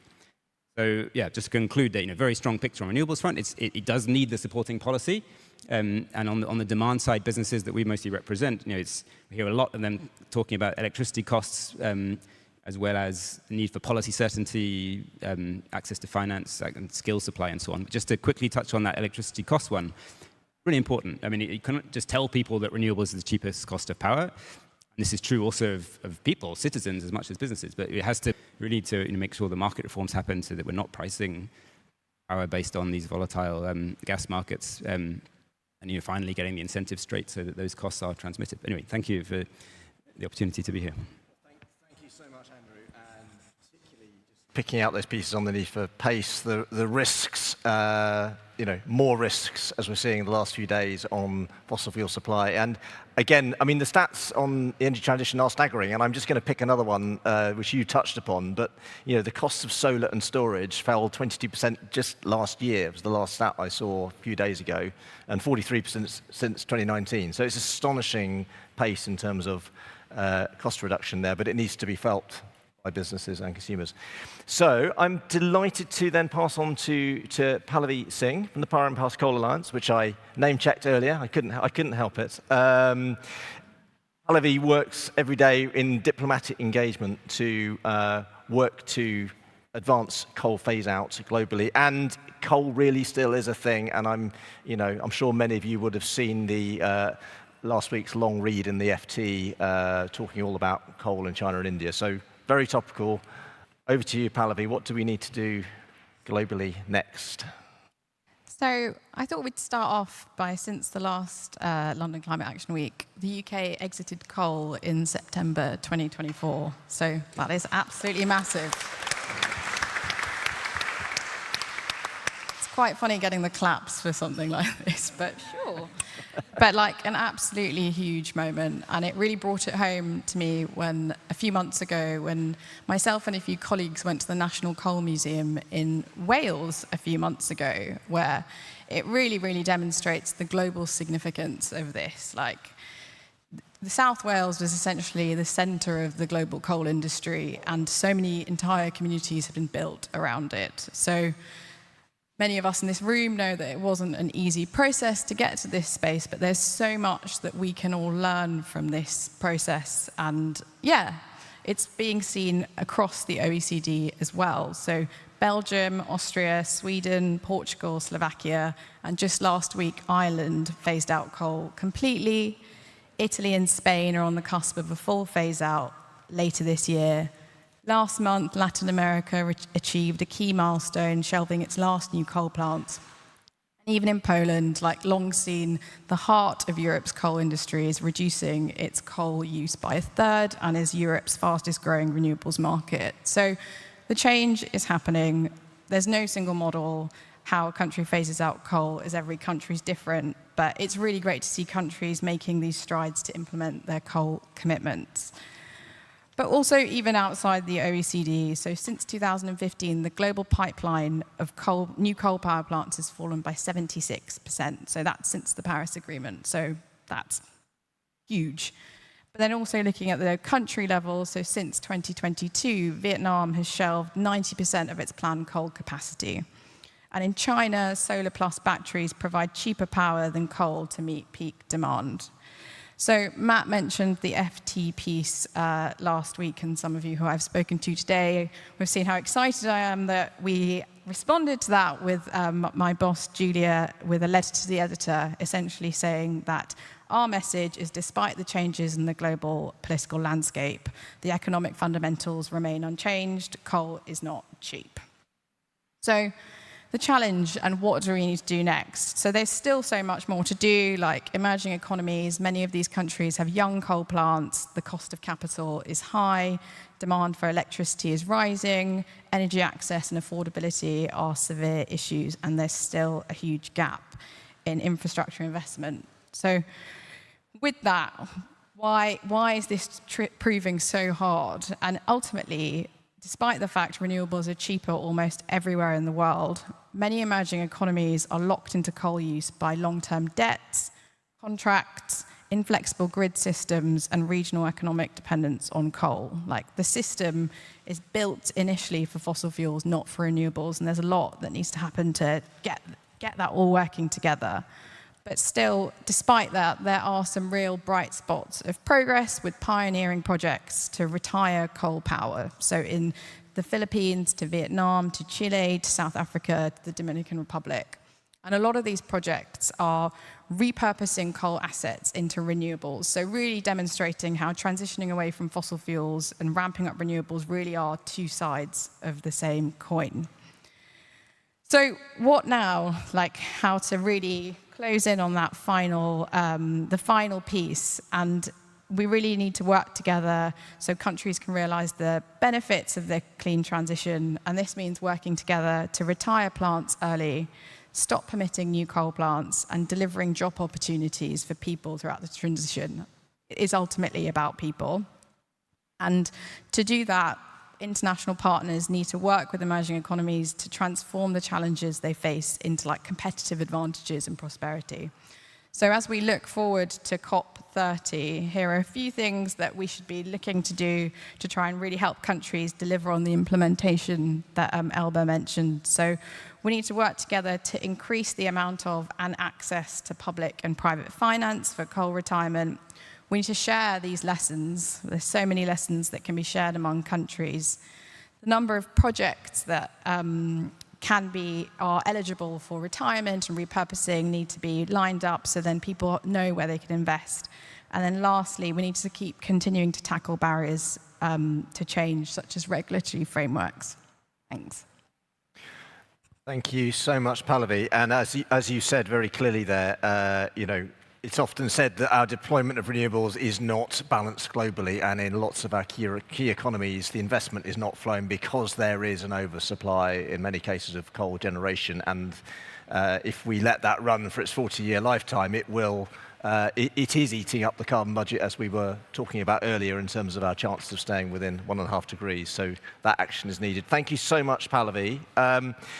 So we're now sort of going to the bigger system question of grids, and I'm delighted to welcome Marcus. I did check with him. Marcus's career in grids is 27 years. I think that's right in terms of previous work with the National Grid. So tricky technical questions, please do. And he doesn't look like a day past 30. And as many of you will know, as the head of the Green Grids Initiative, he has a particular catchphrase which has become synonymous. But I'm not going to say it because it's Marcus's catchphrase, and I'm sure he'll be saying that shortly. So Marcus, obviously, grids have become under great scrutiny over the last few weeks. Secure supplies of electricity as we electrify our economies further are going to be of principal concern. What needs to happen to ensure a robust transition from what is has been a fossil fuel-based electricity system to a renewable-based system? Over to you, Marcus. Thank you, Matt. First off, I think I'd just like to say, obviously the events in the Iberian Peninsula have been proven not to be the fault of renewables. I think that's really clear. So it's not a question around the transition itself, but it does highlight the complexity and the challenge of operating grids, no matter what's connected to that as well. So I think that's just really clear. I think the things that I want to highlight here really is, we can't deliver the energy transition without moving the electrons from where they're generated to where they're used. I'm going to say it. There is no transition without transmission, and that's critical. We've heard about today about cost of solar coming down, cost of batteries, and solar cost plus batteries. That's great, and there's going to be lots of distributed energy in the energy system, but you still cannot deliver the volume of electrification that's needed globally without significant investment in grids. Current investment in grids is around $300 billion per annum. It needs to double or even go further to around $600 to $700 billion by 2030 to keep climate ambitions on track. We also need to be focusing on how we can get the best value out of our existing grid infrastructure as well. So within the Green Grids Initiative, we've identified 3 key areas of where the focus and the work needs to be globally. So one is finance and directing finance to grids to enable that investment to happen, and that means improving the regulatory regimes to make it more investable, but also leveraging climate finance to invest in grids. Currently, only around 30% of existing grid projects or future grid projects will be eligible for climate finance due to backward-looking taxonomies and methodologies. We've done a huge amount of work with the finance community to develop a set of principles that will unlock that. potential with forward-looking approaches, which we'll be launching the finalized version very shortly, which should unlock a great number of those projects. So we need to direct that finance into those projects, and there's huge value and huge benefit from doing that. You know, Kate Hampton earlier today was talking about leveraging. The World Bank have estimated that if you invest every dollar invested into regional transmission into Southern Africa generates around $23 of benefit, economic benefit. So grids and clean energy are going to be the engine of economic development, and I think that should be a huge part of our narrative. The second area that the Green Grids Initiative are focusing on is really about how do we build those grids quicker, so it's planning, permitting and operation. Some countries are able to get their grids built quicker, most aren't. So, some of the institutional challenges need to be dealt with there, but also operating the grids with high renewables. There is a fear amongst system operators to do that, and so we need to uncork that and unbottle that really, and show where system operators are doing well and share that experience and knowledge. And in the UK and Great Britain, we've had great success with that. In fact, earlier today, over 80% of the electricity was coming from low carbon sources today. So we're in a good position. Only a few years ago, we were saying that we couldn't handle more than 10 or 15% of renewables on the grid. So as a grid system in the UK, we've made that change. We're making that change, and we're working with others to solve that as well and share that knowledge. And then thirdly, we need to be able to build the grid systems and ramp up that capacity, and that involves the supply chain. And the supply chain is stretched.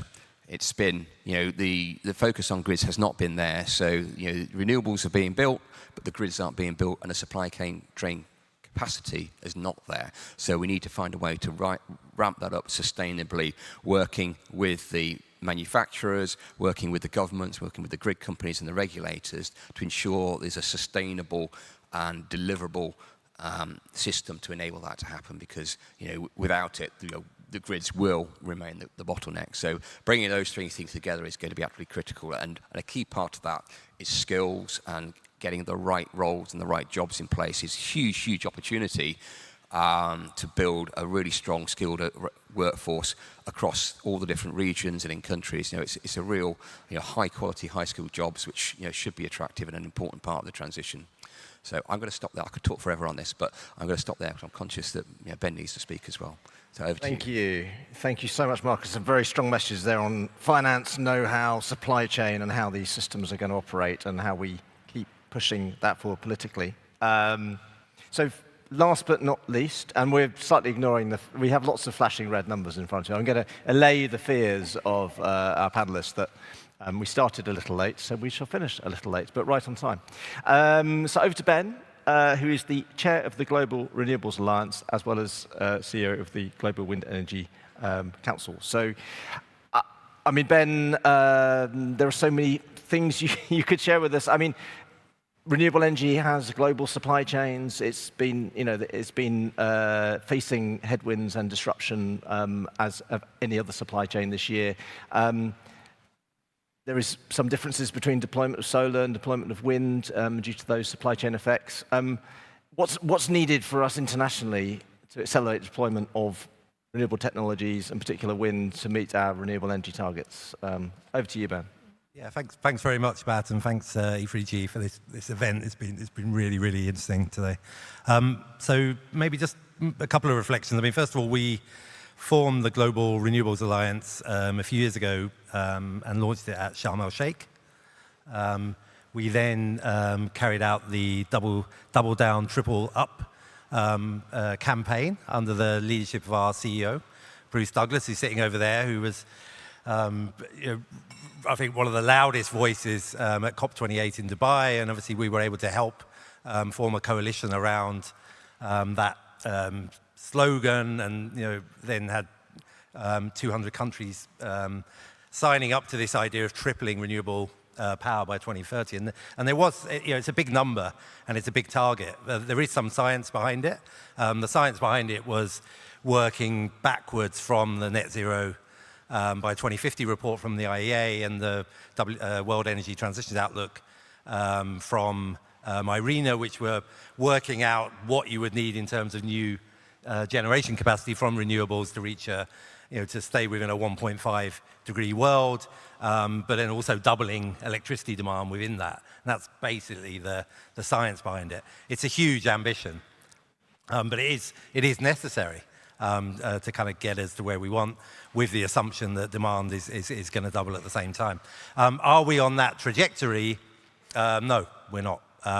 We are growing very, very fast, though, and I'd say generally reflecting on today and the discussion today, we are winning. We are accelerating in many places. You've got very, very fast deployment of solar in particular around the world, and you've got a kind of steady growing deployment of wind as well. And don't forget that within those scenarios, something like 70% of the new demand is met by wind and solar, right, in terms of the hours, generation gigawatt hours by 2050 under the net zero scenario. So it's a huge scale up that's needed. We're as businesses, I think we're in a strange position where we grow very, very fast, but it's never fast enough, and that's kind of the conundrum that we're in. What's stopping us is, on the one hand, I think these kind of mid-transition problems, I like to call them. So, I mean, on the one hand, questions around planning.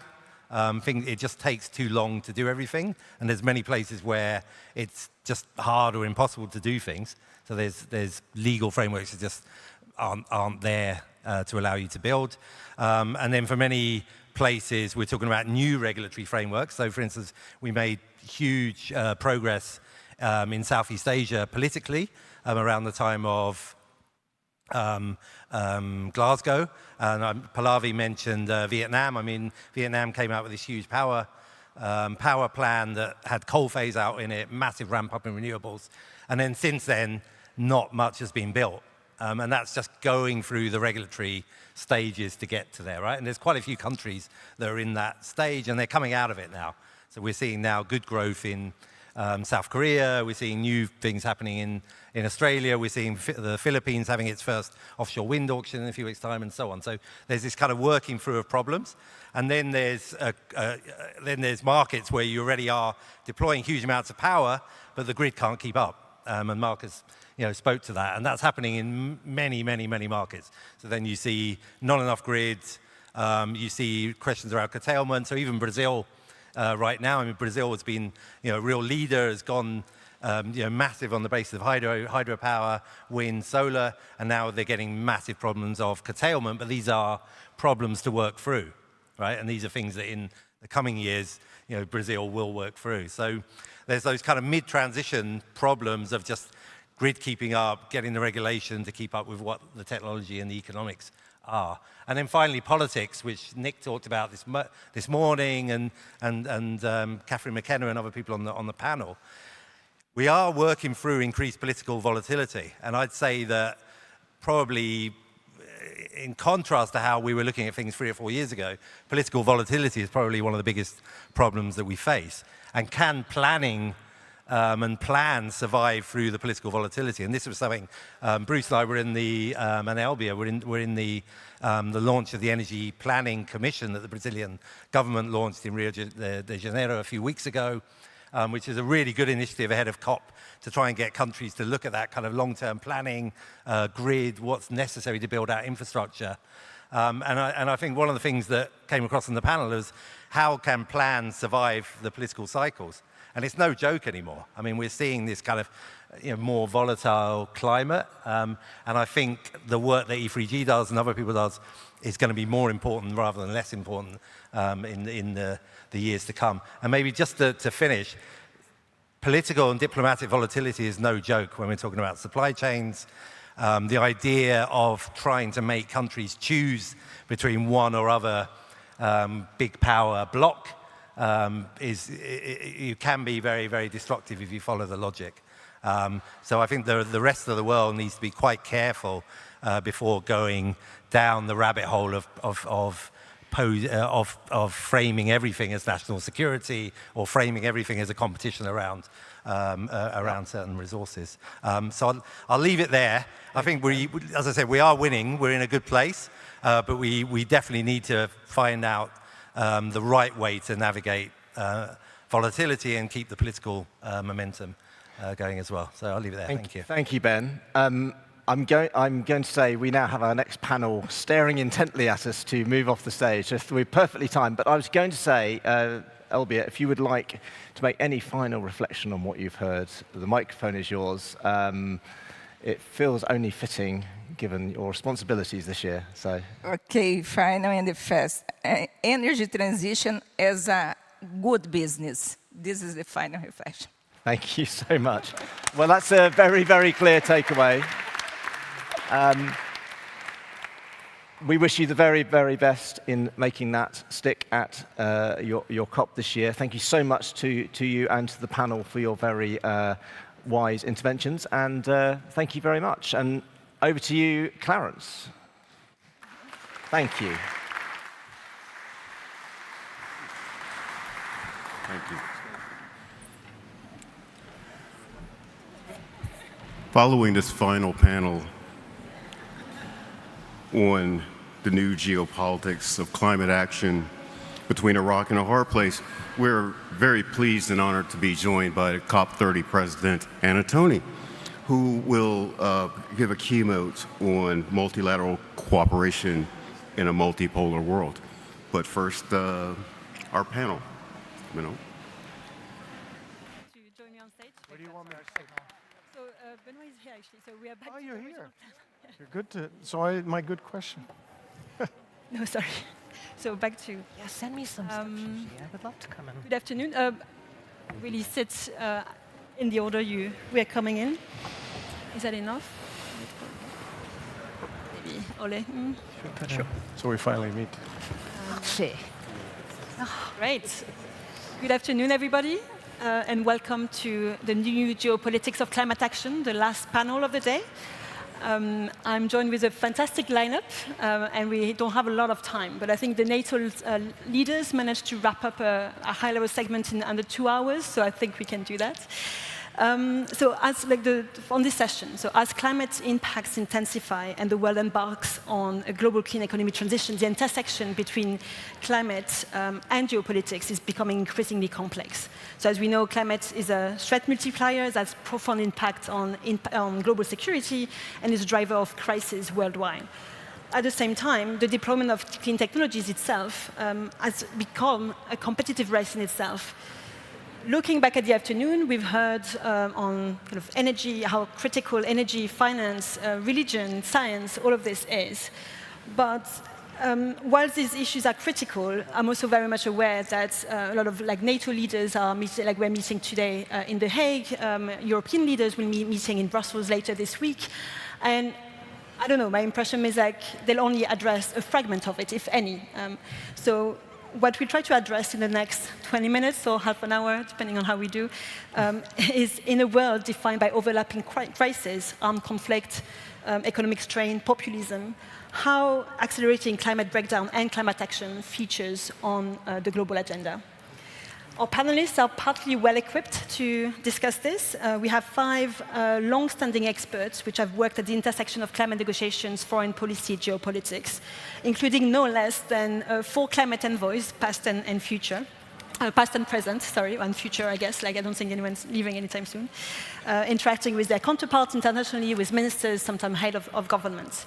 So I will introduce them as we go, but jumping right in with Benoit Faraco. So you're no stranger to speaking climate and environment to leaders, having worked across civil society, in ministerial cabinets, and until recently as advisor to President Macron.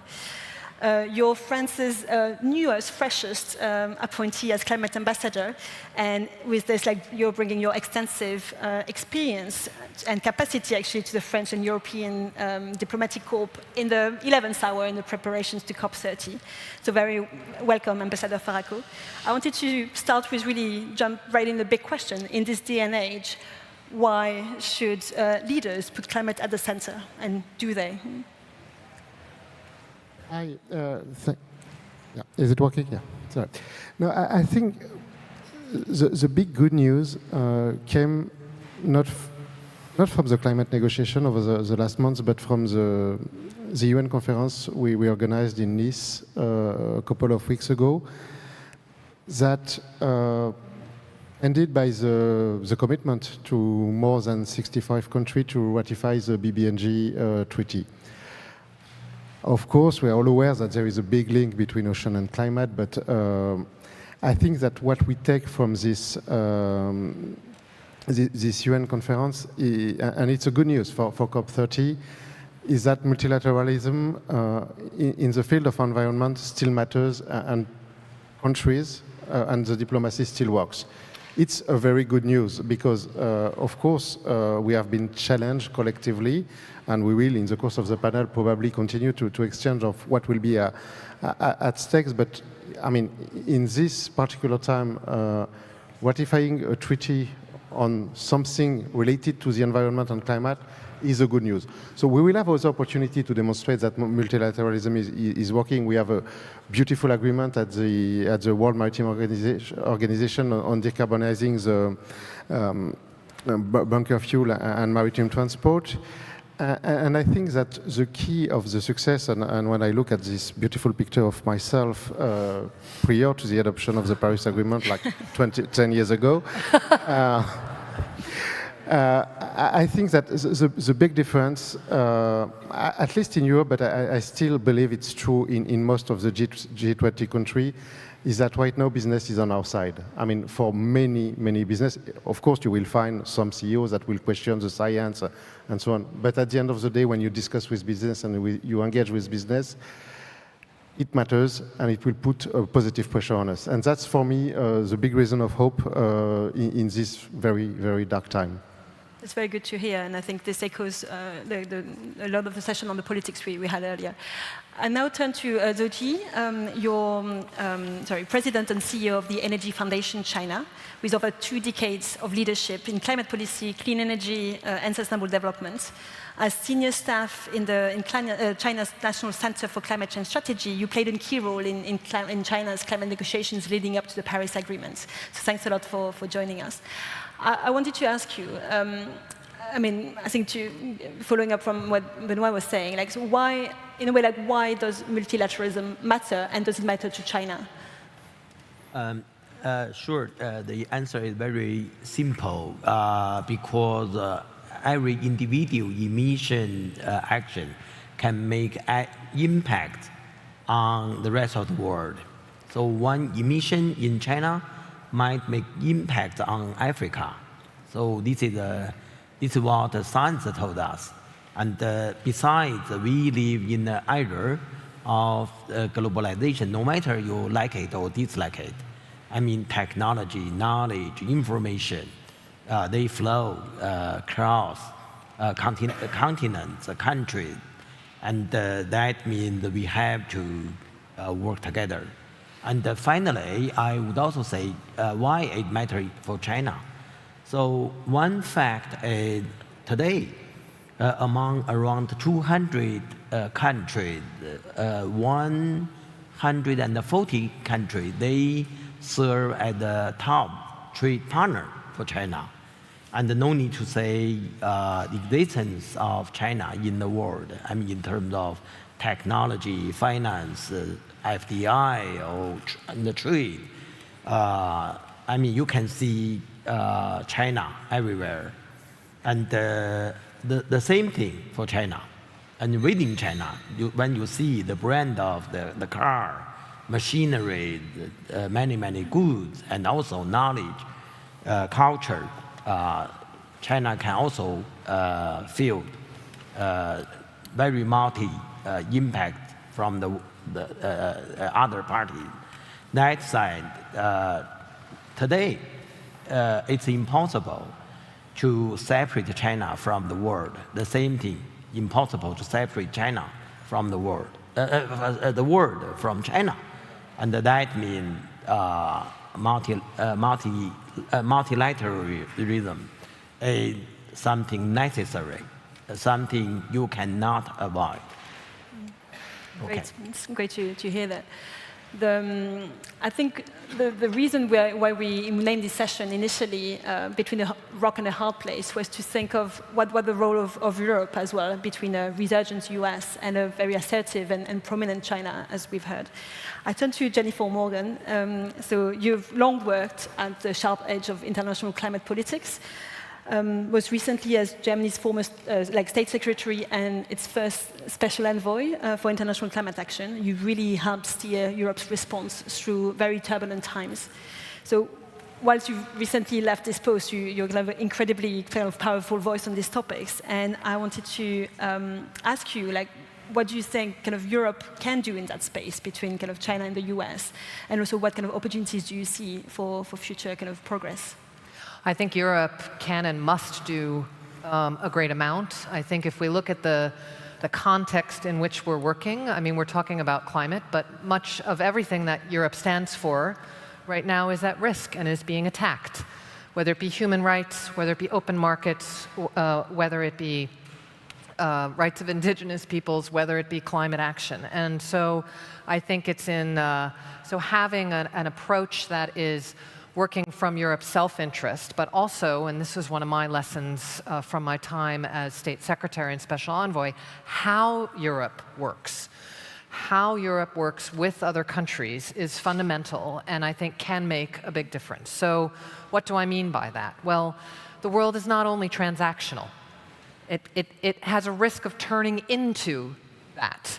But I think what Europe and different member states have started doing and can play that role, even needs to do it even more, is to create a new paradigm of how we're working with developing countries, with China, but particularly with smaller middle income countries, to create a new paradigm of cooperation. So that it is both about self-interest of both parties, of creating local value in the countries, while at the same time, for example, addressing Europe's energy security challenges. And doing that in a way that brings benefits to everyone and doesn't impose, but really listens to how to do that together. And I think that piece of what Europe does with others is very important. I think that is the opportunity I see right now, because there's a bit of a vacuum. And I think the big challenge from Europe, and Tony can talk a lot about this, is acting as one. The potential for foreign climate policy and capitals is just massive. So having the member states be working together with the External Action Service, all together under President von der Leyen, with the heads of state, I think with that, then you can really see how it can make quite a big difference. I think, and then the sense I have right now is, in this context, we are seeing how Europe with the UK, Europe with Canada, Europe with Japan, are working together in a new kind of way, and we need to be doing the same thing on climate. So that tends to be on trade or on defense, right? That same thing needs to be happening on climate, to deepen that collaboration and to keep moving forward while building those partnerships with developing countries that bring benefits to everyone. And I think Europe is uniquely positioned as a developed country in that. It will be fundamental, of course, that Europe continues along the pathway that it has been. And will be my closing point. So Europe is an example and can also offer lessons of how to decarbonize and grow your economy at the same time and bring benefits and jobs. And that has to continue. And so having a strong national target for Europe, that 90% target, and the climate finance piece as well. How we continue to have that discussion where Europe continues to take that lead with other countries, I think is fundamental. Great, and you've offered me the perfect segue to Anthony Agota, seasoned diplomat representing the Netherlands first and the EU in a number of strategic positions, and advised the European Green Deal Vice President on diplomatic matters before you were appointed as EU Special Envoy for Climate and the Environment. So you've experienced firsthand how much is expected of Europe and how much it can deliver when it does. Very much following from that. I mean, there was a moment in January where I think the entire climate field was very worried about what was going to happen. And I do remember President van der Leyen stood up in Davos at the World Economic Forum and basically said Paris is kind of strongest, still the best hope for humanity, and Europe will stay the course. So I do want to ask you, like 6 months in, is Europe delivering on that promise? And yeah, what have you been doing? You're not asking me to curate the words of my president, No. because obviously she was right. No, thank you very much. I think there is a contrast between the mood music one can read in the newspapers on climate action and what we're actually doing on the ground. We put forward a Fit for 55 package, which basically said in 2030 the EU should have 55 less emissions compared to 1990. When you compile all the national energy and climate plans that have been delivered, and we're still waiting for a few, we're already at 54. So we're walking the talk. When next week we'll come forward with the new climate goal for 2040, which will somehow also have a link with the 2035 NDC. There is, when you look close at the glass, always the political hullabaloo. That's what a democracy is about. It's not computer says no or computer says yes. That's only normal. But if you look through your eyelashes and take a few steps back, you will see that the EU will stay the course. And why? And this is so important. I mean, personally, I think there's an intrinsical value in the planet surviving, right? But the planet has survived for 4 billion years without us. We're just a sliver of its history. If it gets rid of us, it will continue to survive until the sun runs out. We do this for ourselves, for the next generations, on all those unborn people that come after us. We cannot any longer colonize their future. And so why do we do it? Number one, jobs. Jennifer mentioned this. It's all clear where the economy is going. It's not going backwards to a fossil-fueled, erratic, burnt, spent-up economy. We'll have a little bit of that, but ultimately it's going into an electrified, circular, competitive, clean tech economy. That's what's happening. So the jobs. Second, we do it for health. It is not normal that across Europe in 2022, 416,000 people died prematurely because of air pollution. There's a flip side to that. It's very easy to see how we can limit those emissions and have fresher water, cleaner air, cleaner soil where we grow our crops in, greener cities which cool down, parks that are good for people. There is a positive proposition for health and for people. And the third thing is security. And I think it's specifically pertinent in this moment that we live in. Because let's face it, anyone who tells you what will happen in the next day or 5 days or month, let alone a year, they're lying. We do not know. We're in the midst of a huge paradigm shift. Nobody knows. It's just hubris. But what we do know is that, as Jennifer, I think, very pointedly said, everything that we believe in is under pressure. And that means, in security terms, it's only exacerbated by the onslaught of climate change and environmental action. So if you talk about the Arctic, or you talk about Greenland, or you talk about the Sahel, or you talk about the melting Himalayas, or you talk about critical raw materials, arable land, water, involuntary displacement, migration, all of these things come to the fore. So we have to have it. We have to have at least on our radar, otherwise we're flying blind, as my commissioner would say. The good story is, and I wanted to come and end on the multilateralism part. In 2015, when Paris was signed, the world was hurtling towards a dystopian future of 4 degrees Celsius by the end of the century. 4 degrees Celsius, that's an average, which means in some parts of the world it would be higher. That is terrible. In 2025, if you add everything up, all the commitments, what we're doing, we're at 2.7, which means we dialed back the needle. It can be done. With all that is going on in the world came together to do it. It's not enough. We need to move faster, but we can do that. And ozone layer, that was solved. Acid rain, that was solved. So the message is, we have the technology, we have the skills, the brains. There's even money if we manage to get the subsidies out where they should not belong into where they do belong. It can be done. And no step, because it's not just about leaders, no step is too small. Nobody has to eat grass or live in cold caves. If we have little choices in our life and everyone does something, we can do this. It's a positive proposition. It's a great cause. Okay, we're all in this together. Great. And Is this the first impromptu applause? I don't know. It's like, well done anyway.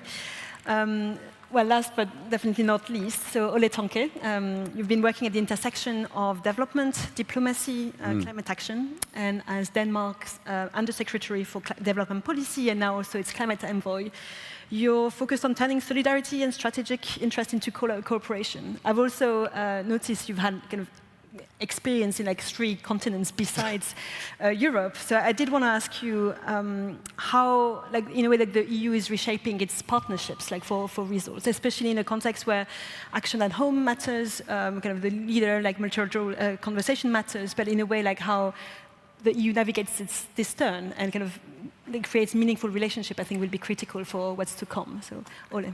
Yeah, no, clearly. I mean, I think building a bit on what Tony was saying, that's what we actually have in Europe, but we need to bring that out to the world. And I think that's really critical, both the message that we can actually do this, but also acknowledging that the challenges are very different in every country. And of course, we can't say just do like us in Europe, because they will have to do differently in South America, or they will have to do differently in Africa or in Asia. But there are opportunities everywhere, and I think that's really changing. So we'll stay the course on the political messages, on the finance. We need to keep on top of the agenda that adaptation is really crucial in many of these countries that we are collaborating with, and that everything is part of that package that the EU brings out to the world, and make sure that everybody is on board and can see themselves on this journey as such. And that is happening right now. Both, I know a lot of European countries bilaterally are working directly with all their partners in many countries on how can we transfer our know-how. Like Denmark, we have been for many years pretty good at having a stable grid with a lot of variable renewable energy into it.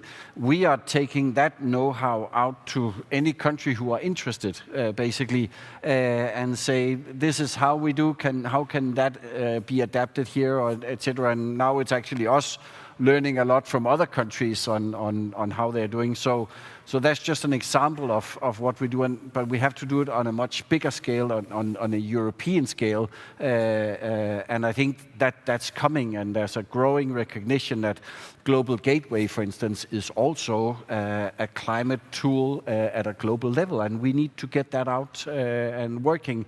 What is positive and what gives also me optimism is that we have crossed that.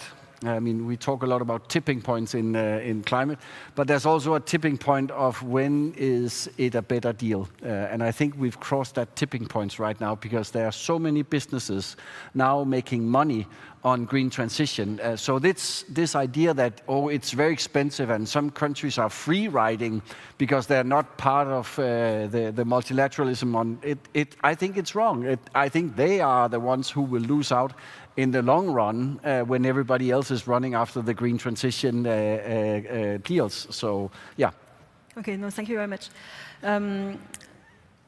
We're going to have to be quite brief just to announce it, but I would really like to hear everyone very briefly on one thing. So we know that, I think actually I have a sense of a feeling of optimism from the panel that clearly agency kind of can do, which is great to hear. I'm also very much aware that in Bonn we've seen tension maybe undermining the negotiations, and we're just a few months away from COP30. I would like to ask you, you have a packed audience of civil society, business, government leaders. What needs to happen over the next few months to make this a strong step for the future, in whatever order? What are the one opportunity, one thing that needs to happen? Maybe in the same order that we took it. So starting with Benoit. Yeah, I will not start with a message of optimism, but something that needs to be done by COP30 is protecting science.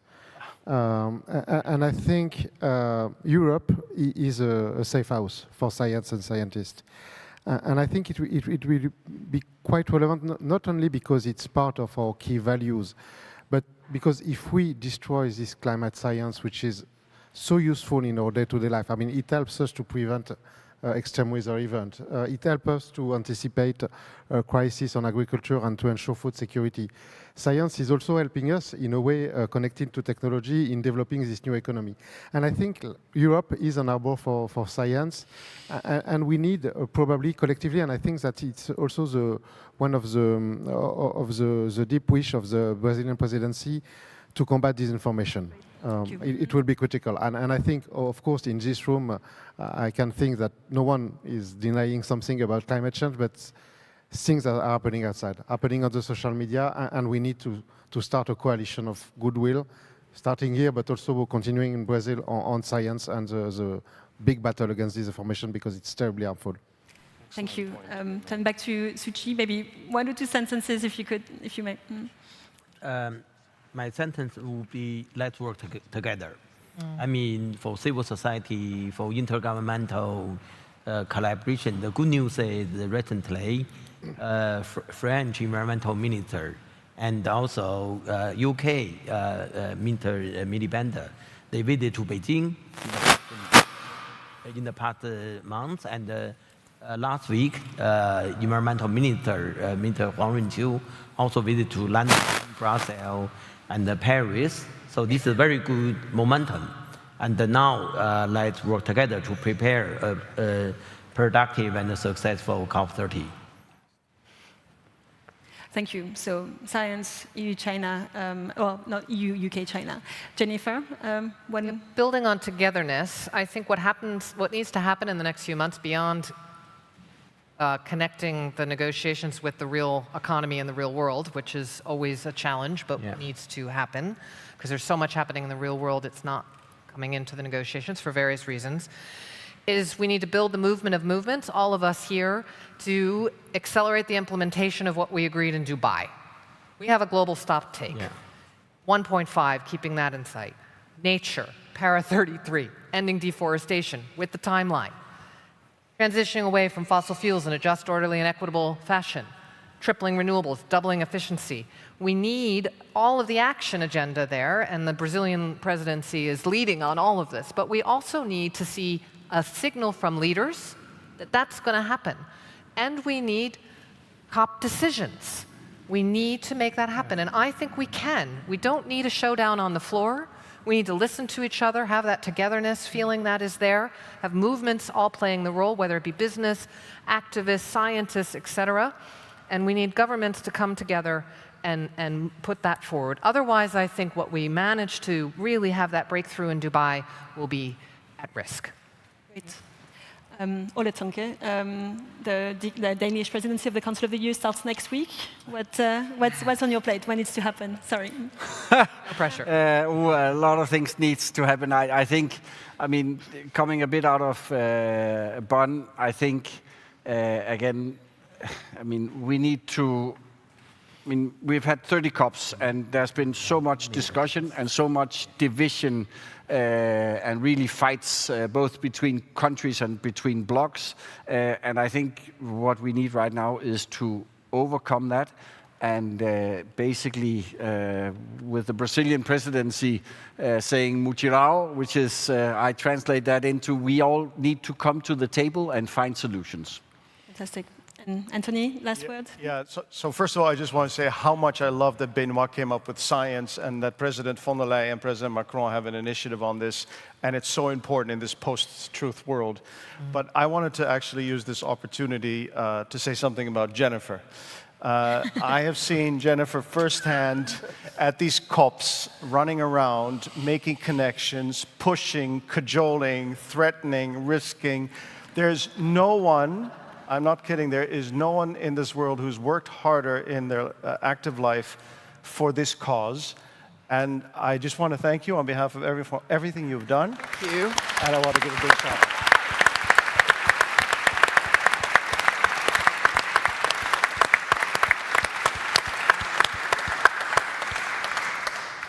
Great. No, I think that's a very good note to end up on.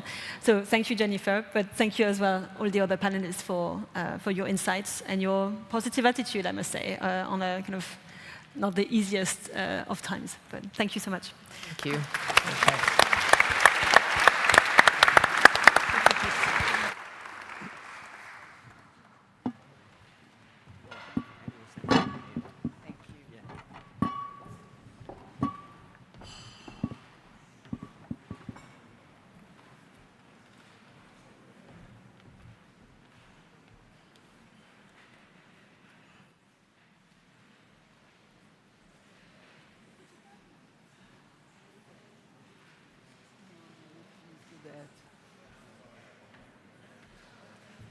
So I'm sorry, but just to finish the conference, Anna Tony, who is the CEO of COP30, is going to give us some few words. I don't know how you follow up the applause for Jennifer, but I'm sure she will. Thank you.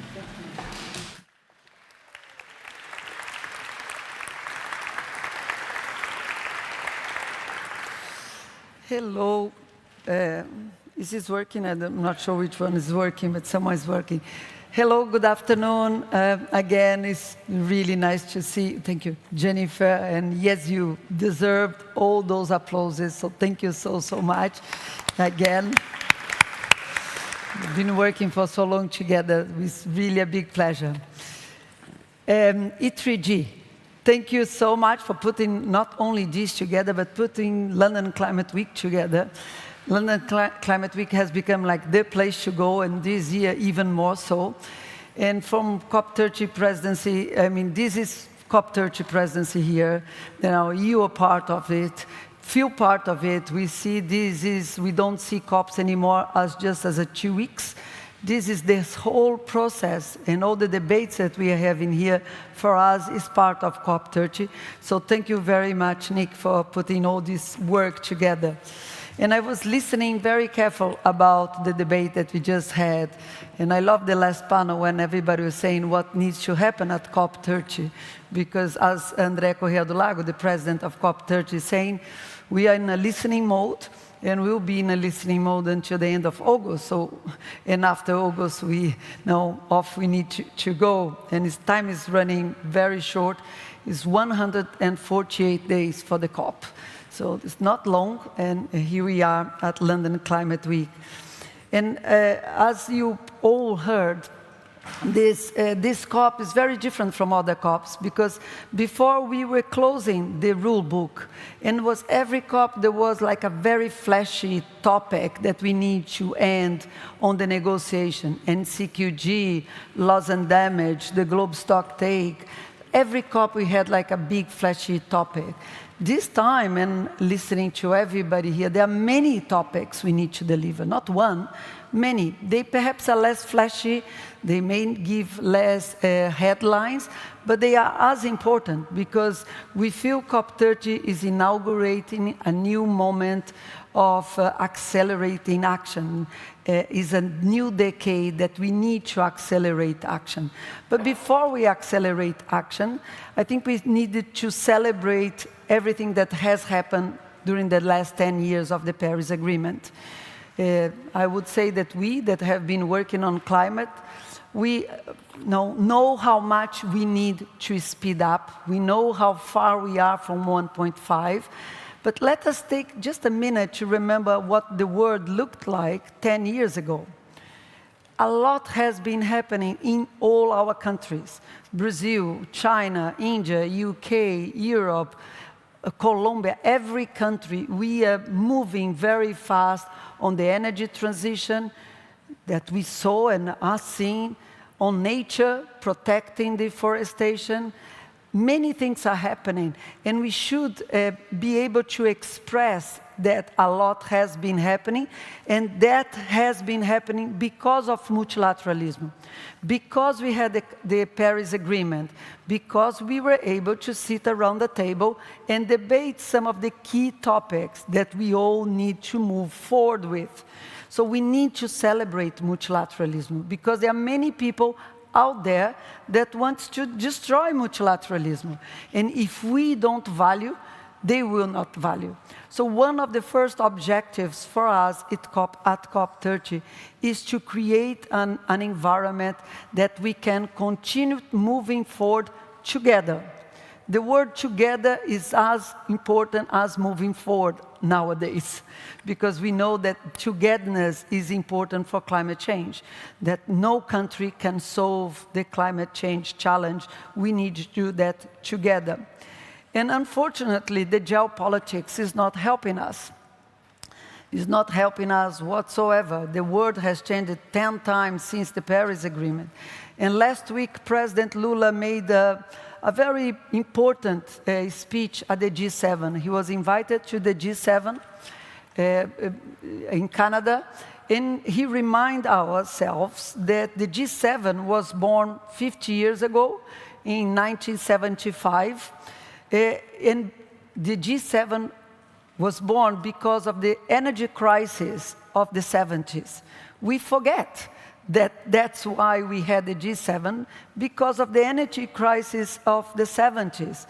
And let us look at the last 50 years. We are continuously having an energy crisis. And the energy crisis is leading to other types of crises, be it trade wars, be it military wars. Unfortunately, and very sad, what is happening this week, and we all being present, seeing what's happening this week. But this, I think, gives us a core responsibility to bring peace, to bring the ability to debate around a table with all the different countries. This means negotiation. And what we have seen in many COPs, everybody here goes to COPs, and we can see on the negotiation, many governments go there and just repeat what they have been saying for the last 10, 20 years. The world has changed, but some of the positions have not changed. And people there, they come to COPs nowadays not to negotiate and see what can we do together, but reinstated that my position is right and your position is wrong. Negotiation, and you need to be courageous to negotiate, because you need to give in some things and you need to gain as well. And that environment is really missing nowadays in the negotiation. The good news is that we have negotiated a lot, and now is also time for implementation. And that's very much the mode that COP30 presidency is bringing. Let us accelerate implementation. We need to move on the negotiation, no doubt. I'm leaving tomorrow to go back to Bonn. But London Climate Week is real life. You can see private sector moving. I just came from a meeting with many mayors. Mayors are telling us what's happening in their cities on public transportation, on sanitation, on housing. So real life is moving. We haven't been able as yet to translate that real life to the negotiation rooms or even to politics in many of the countries. We need to do better. But I am an optimistic by birth, and I know we will, because the transition is inevitable. The transition is happening in front of our eyes. We need to capture that and bring that to politics, as A3G is always been trying to do. But one thing that's important for us to remember, if the transition is inevitable, just transition is a choice. And we need to make that choice, because we can do the transition. We'll take a lot of fights, but just transition is a collective choice, and we need to collectively make those choices going forward. So there are many things that I think COP30 can bring, and they are not the flashy things, but they are really important for all of us. Yes, we can protect science. We have to protect science. That's a must. Yes, we can protect multilateralism. COP30 is not a silver bullet to do that, but if together we can protect multilateralism, if we are there to come to negotiate it. Yes, we can start mainstreaming climate finance on growth and development projects and plans. We are very close to do that. Many countries are doing that. Let us now capture the debates about finance, to mainstream finance in growth and development plans. Definitely COP30 must result for nature. Is a COP in the Amazon, and we need to talk after COP30, when we talk about climate finance, we think energy, which is very important, but we need to start thinking climate finance is also nature finance. We need to look at economic mechanisms that will help nature, like payment for environmental service, TFFF, a basket of instruments. COP30 needs to elevate the topic of adaptation in loss and damage. That's a must for COP30. It will be the first COP that we pass in 1 year, the 1.5. We are having the COP30 in a tipping point, which is the Amazon. So we need to elevate the topic of adaptation, close the GGA debate, but much more than just closing the GGA debate in a successful manner. We need to talk about adaptation finance. We need to have our heads of states, when they come to Brazil, talk about adaptation, and the cost of inaction is as important. We need to elevate the role of cities, and I think we have a great chance because many cities and many mayors are doing great work. And yes, we need to be able to debate the energy transition in a mature way. There is no silver bullet for that, but we cannot allow that transitioning away from fossil fuel or tripling renewable energies is not a taboo. This is something that we all of us need to face, but it's the time of finger pointing have gone. Now we need to create a new environment, bring in solutions, see what can we help each other, and we really hope that COP30 will bring that spirit. So I just wanted to invite you all, as you're already doing, to join the Multirão against climate change by doing exactly that. Meetings like these, any action that you do in your own community, for us, is part of COP30. Thank you so much for your help, and congratulations for E3G again. Thank you.